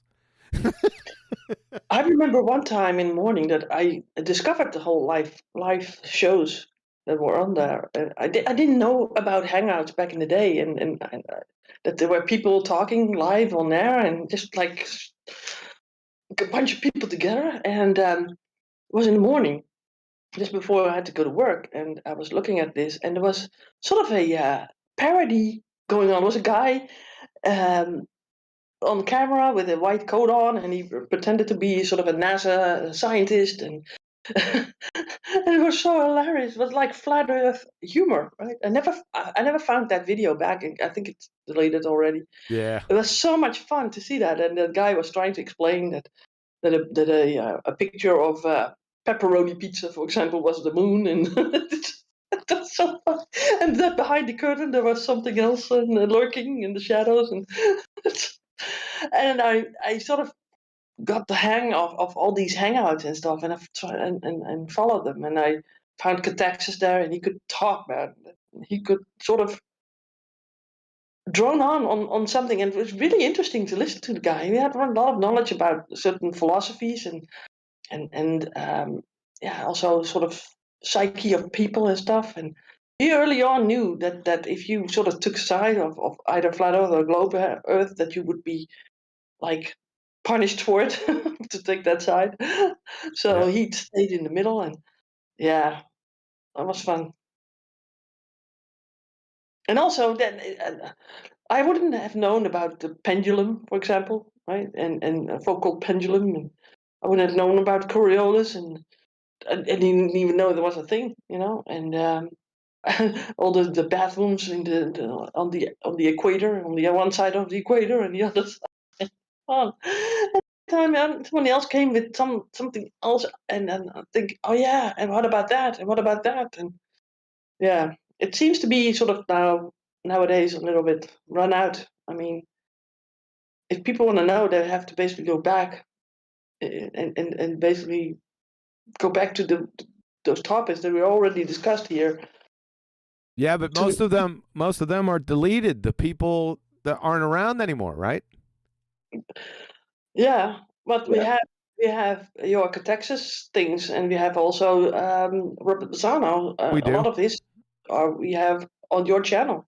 Yeah, that's correct. But I'm talking about those everyday hangouts. Yeah, true. But then again, there's been now such a divide. I mean, like that guy, Steve McRae, the Rumpus, and the other guys that were on those hangouts back in the day, they sort of retreated. There's a sort of a line, a sort of a chasm in between the flat earthers and those people. I mean, Reg Rhetoric and those guys used to come over, like Slice Parkane and other guys. You know, they came over to our side, or we came to their side, and that it's not happening that much anymore. Almost. Yeah, maybe on Discord. Later on, also things when Hangouts was sort of sniped all the time, and people were sort of sniped off the Hangouts. People went back to the underground of Discord and could only see them there. The only show that held the course for all those years was the only debate show that I enjoyed watching. I listened to lots of different debates, live stream debates. Or when I say listen, I didn't listen to them. I saw they were there. I checked out one or two of them, and I didn't like them. The only ones I liked was listening to Robert Bassano. That's where I first heard QE, and I heard QE talking on Texas channel. I didn't know that was what it was. I just heard him one time talking on Texas channel, I think, because it wasn't Robert Bassano. And then I heard him one night on Thursday night, on Nathan's, talking to Nathan on an interview with him. And but other than that, the only show that lasted the test of time was the only debate show I liked watching, and that was Nathan's. When I first listened to Nathan and Anthony back in early 2016 or whatever it was, I knew of Nathan before that, but I hadn't. This show had only started a while beforehand, his live show, and he was just doing interviews before that, and that's the only one that lasted. It's like there was a lot of people had a lot of content, and during COVID times they started falling into the trap of talking about COVID and YouTube deleting their channels and deleting all their stuff, and so a lot of them disappeared. Like there was Red Pill Philosophy and other people who were around a lot more then, but the only one that lasted was Nathan's. Yeah. As far as those debate shows go, the only one that lasted was Nathan's. I don't rate anything that happens on Discord. And the reason I don't rate it is because there could be 30 people listening to it on some server, and no one else in the world gets to hear it. Yep. You know, so it's not out there in the public. I know people love Discord; they love to hang out in the servers, but for me, it's a pointless place for me. Because unless you enjoy being in there and spending your whole day in there, there's no progress, if you understand what I mean. Even though there's loads of information in there and people are constantly posting things, there's no progress. Whereas on YouTube, the whole world could get to hear it. So it's a pity it all ended up on Discord. Well, you have some Discord servers that do send 24-hour footage, right? Like they did back in the day. For example, the 24/7, right? And also Geo. I think there's a Geo guy that also does it. There's not many people watching that anymore. I think the sort of momentum is not there anymore, and it's sort of shadow banned, right? Yeah, well, I saw like a lot of time you can see the hangouts that could be 8-9 hours long on YouTube. Yeah, and it's like, or they're too long. You're not going to go through them, and you know, it's just a lot of stuff in there that is not. It's not pedigree, if you know what I mean. It's not really lighting you up. You know, it's like, and after a while, you all know when you've been at it a while, there's only so much of it you can listen to anyway. Because you're either hearing questions that have already been answered, or you're hearing answers to questions that are wrong, and it just starts frustrating you, and you just want to go away. Yeah. Well, the thing is that when QE came to the scene on Nathan's show, Nathan's show sort of changed gradually. And very steadfast gradually. You think? Yeah. Because I remember that Nathan was there in the beginning, and he did these shows. And one time there was no one, right? And no one came.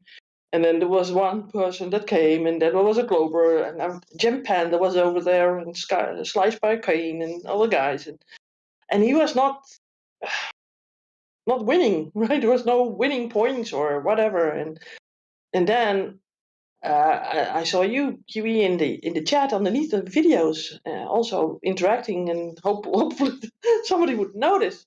And then you came on, and it was kind of a showstopper, I suppose. Well, I'd like to thank all my fans. I'd like to thank my mom for having me. We should have the Nobel Prize of Flat Earth, man. Well, why don't you make that happen? Well, for me, you already got it, but Don't forget to thank your sponsor, Funky Tees from Canada. Funky Tees. Yeah, I dropped that super chat earlier, remember? Coolest t-shirts on the streets. Oh, that's right. Yeah, the Funky Tees, yeah. You were wondering what the CA was? That's Canada, Canadian flag there. Canadian, of course. Yeah. How could we have missed? Huh? Thanks. Yeah, thanks. Too funny. You're welcome. I'm going to try to drop a dono every show. I've missed a few shows the last week or so. You're forgiven. We talk about dromedaries and camels too. So. Yeah, we covered the full gamut today. What about that one channel? It was Spec. Spectacles. Spectacles, yeah. Yeah, he was nice. Was a nice guy too. I've actually been here for a while. I'm Flatman Can there over in the side. So was that an advert, dude? Just does that super chat? Is that your business? No, I sell t-shirts. Well, I run a few different things, but the main thing is the t-shirts. Okay. But yes, I like to spread my money around. A little here, a little there. Appreciate that. Give your t-shirt business a shout out and at least mention the website. Super chat. No website as of yet. Just a brick and mortar. Hmm. I'm in Ottawa near Bayshore, Richmond Road, 2935. Ring 1505. My favorite Thanks, color guys. is chartreuse. Okay. Yeah. All I right. remember that guy that had that Flat Earth song. Mm. There was a guy in a cowboy hat. Yeah. That's Conspiracy Music Guru. Yeah, he does some brilliant memes online. He's on YouTube. Yeah. He's an Englishman. Yeah, and he also had a nice video attached to it with these people in the international swimming station, where they sort of turn and stupid stuff. And if you look at that, then also with the song, it's very catchy, very catchy. Yeah, he's funny. He's good. He's a good lad, and his memes are brilliant. He puts up some. It's like he nearly hits a home run on, as you would call it in the US, on every meme. His memes are excellent on YouTube. Yeah, he is a class act, man. Yeah. Back in the days, man. Sometimes I wish I could go back to those. I like to hear these guys like fumbling around the arguments and stuff. I learned a lot of the fallacies back then. Red herring and John calling them out, and then them going, independent variable John. The buffet of nonsense. And then you would say, that's a fallacy, that's a ad hom. It might be an assessment that they made, John, by the way, back then. No, they didn't know what science was because they knew that I always talked about experiments and independent. They didn't know what independent variable was between that and a fucking beach ball. So that just, they didn't realize that they were exposing them. They were snatching their own wigs off. And I just sat back. I said, go on. Yeah. And? What? Yeah, you don't know your ass from pipe wrench. Yeah, we all know that. I'm just exposing you. You're totally unaware of it. I'm just letting you do it. Idiots. Yeah, but they called you something else too, I remember. But I forgot what it was. Really? They call him a lot of things, to be honest with you.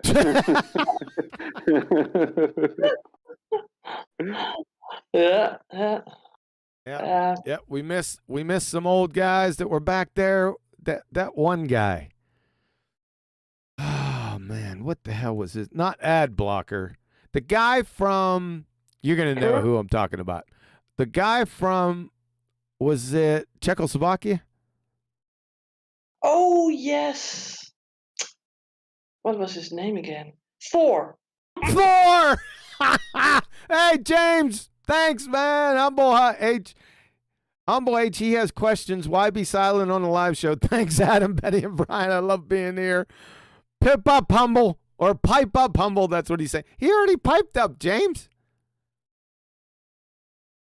He has to go find his way through explanations and descriptions and qualitative versus quantitative. Once he gets that, then I think he'll be squared away.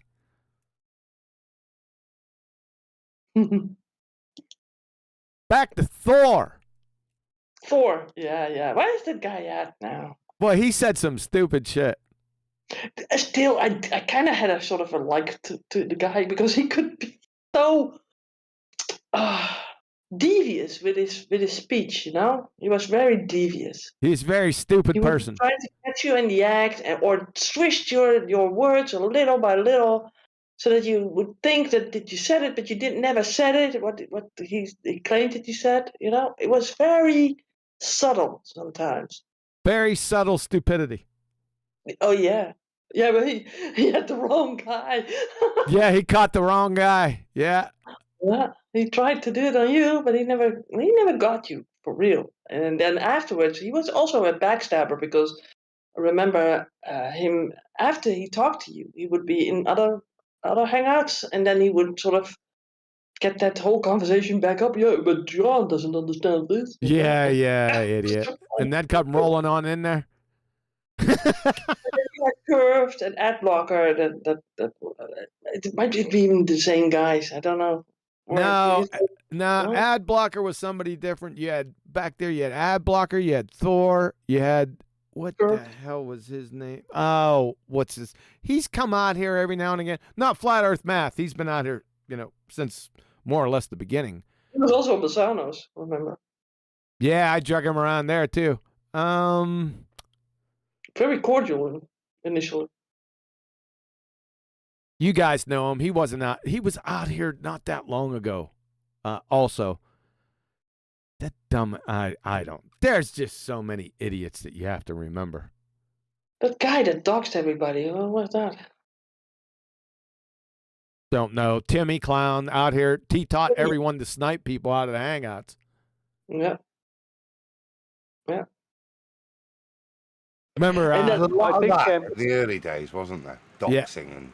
Oh, yeah, because Timmy taught them all. So remember that Nathan and Anthony had, I don't know, Nathan, Anthony, and Arwen had to be in another room in Hangouts. It was like a back door.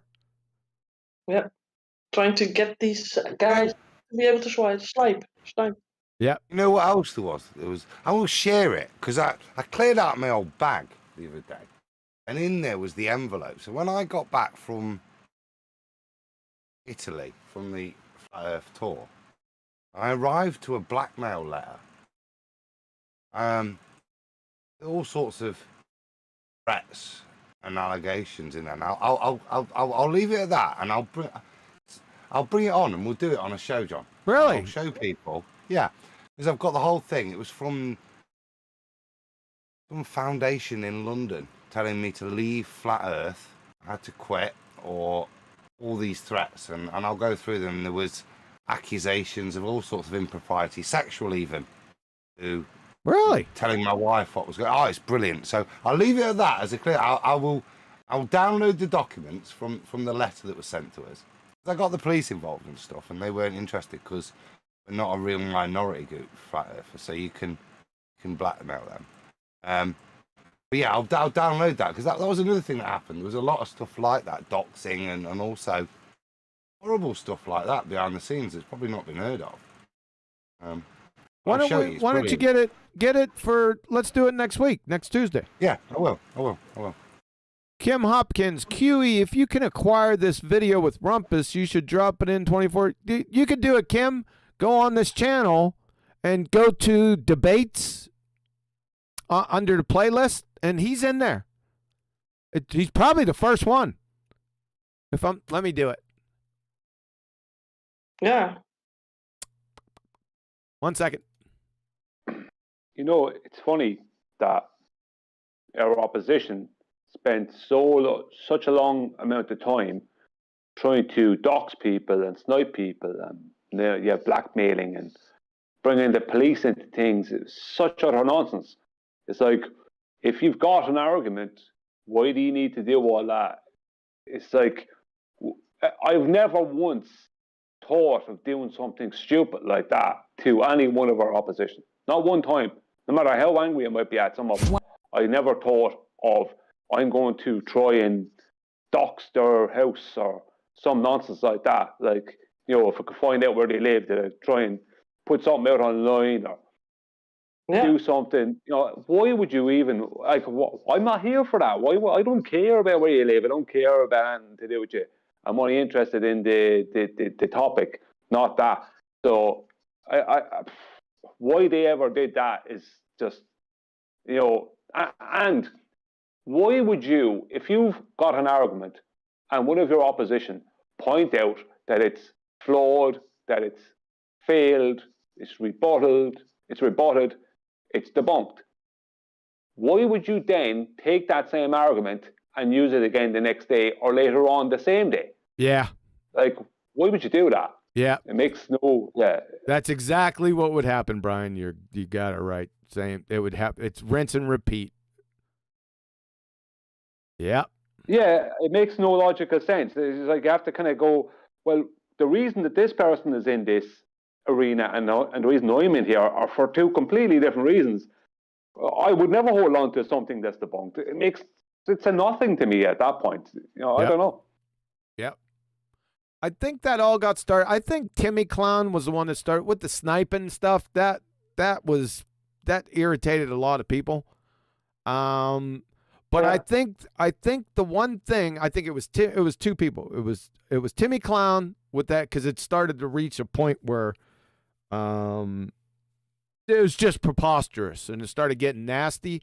But I think that the thing that broke the Campbell's back was George going after Brian Mullen. Yeah. That I think that event, right?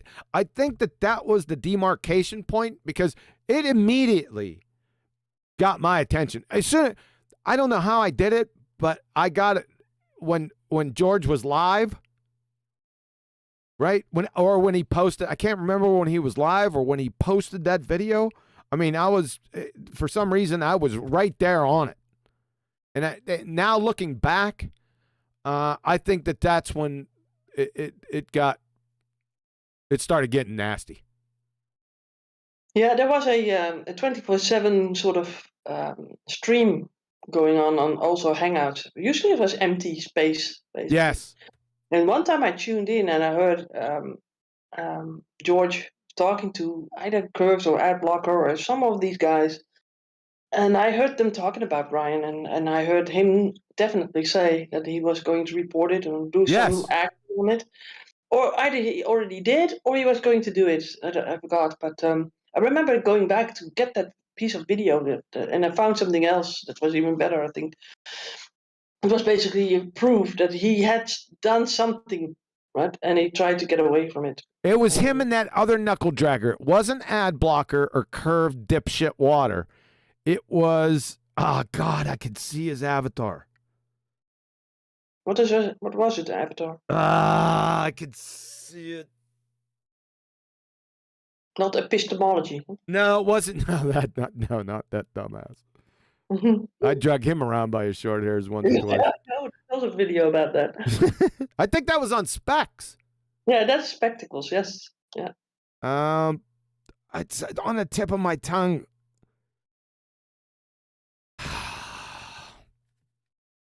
Quartus.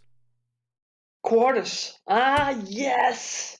That's also, these three guys, like almost the same MO they have. Yep. Modus operandi.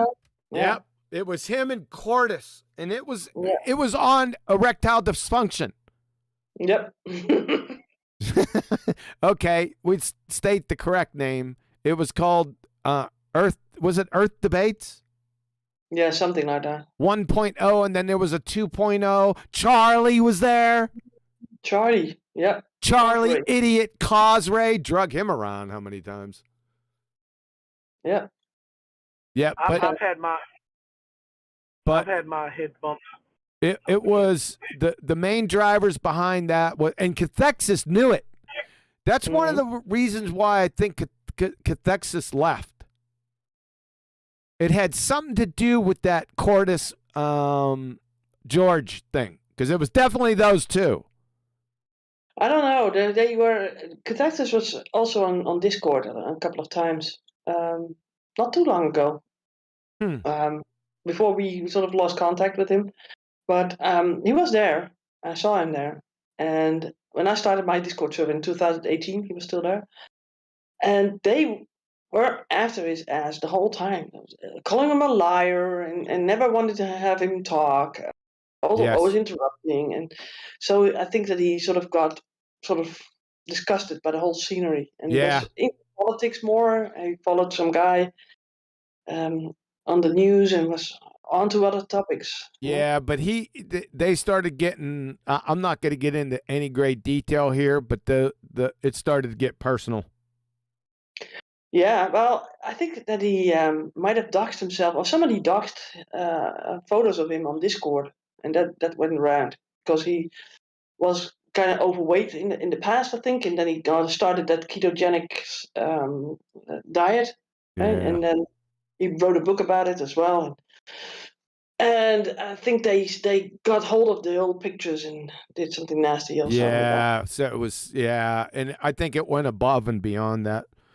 But back to, I think that's where the real demarcation came in was that I know that when I first seen George do that, I know he's passed away. I'm just saying that really, chapped my ass. I can remember aggression.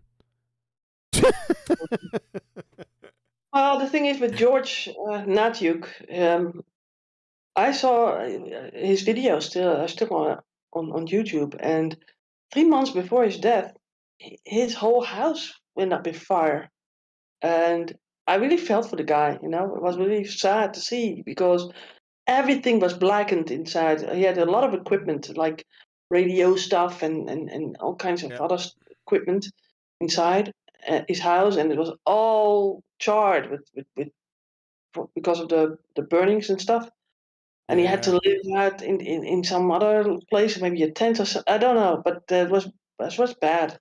I really felt that he was sad because I think that the guy, everybody has a history, everybody has a life beyond flat Earth, globe Earth arguments and stuff. And of course, we do bad stuff, and we think that some people think that they do the correct things. Like we have these people that rat out certain people for not taking the anti-V, right? And then, and you need to be careful because people are so brainwashed that they will do stuff that's wrong to others. But still, we have to be forgiven for these people in the end, because we cannot be like them. We cannot act the same way, being sort of unforgiving. I think, ironically, I heard, now, I could be wrong about this, someone might correct me because we're talking about George and George has passed away, but I think, ironically, it was an electrical issue at the house. I think he had a log cabin or something because he was living next to a lake or very close to a lake, and I think I remember seeing him videoing part of his house or something, and it seemed to be a log cabin. But he did get his dog out, Can, and Can was like his buddy, like, so that was, once the dog was okay, I went, well, I mean, he got his dog out and that was his, I understand that's someone's pet, but George, I think, wasn't an electrical engineer. So the fact that he was attacking Brian Mullen and then him being an electrical engineer ended up having an electrical issue at his house doesn't make any, maybe it was, maybe I'm wrong there, maybe it wasn't electrical, but that's what I heard on the grapevine, that it was an electrical issue that caused it. Yeah, well, he had so much equipment. I mean, getting your wires crossed can be easy, or it can be done in different ways. It might even be a bolt of lightning, for example. I forgot about what he said, that the origin was of the fire, but yeah, things happen. any interactions I had with George, George was willing to just say anything. So my interactions with him gave me the impression of a fella who's willing to say anything at any point, no matter what. Now, he did have a lot of information and different things about different topics. I'll give him that. But he was such a lawyer that even yesterday, I was talking to Anthony and Adam, and I told them that I find it hard to believe that he's dead. I don't fully believe the man is dead. Because I wouldn't, if I heard that he was alive and it was all a joke or it was all just a ruse, I wouldn't be surprised because he was willing to say anything. No, he's really dead. I think I saw some obituary or something.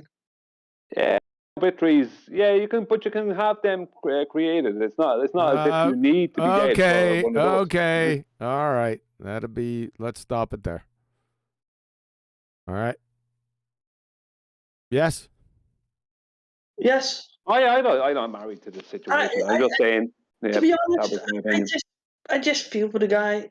Still, I had also a conversation with him, and I mean, yes, he might have been not honest in all things, and I had a lot of things wrong. But I don't think that he was a really intentionally bad guy in the sense of towards everybody and anybody, right? I would object to that, but I'm not going to.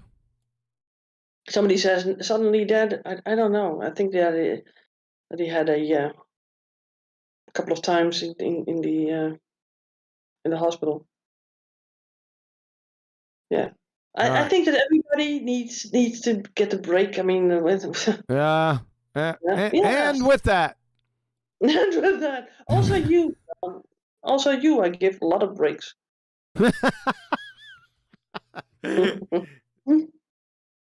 All right, yeah, we're gonna listen. We've been going. I think it's one of the longest shows that we've had, and people got a chance to let some air out. So we're gonna wrap it up. All right.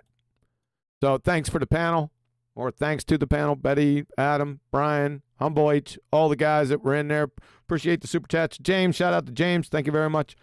Now listen, I'm gonna say this again. There is no Ballbusters on Saturday. No Ballbusters. However, stay tuned for a treatment. The treatment. I'm going to try to get it. I'm not going to promise anything, but I have a feeling it's going to be before Saturday. I'll just leave it at that. So keep a weathered eye and a weathered ear out.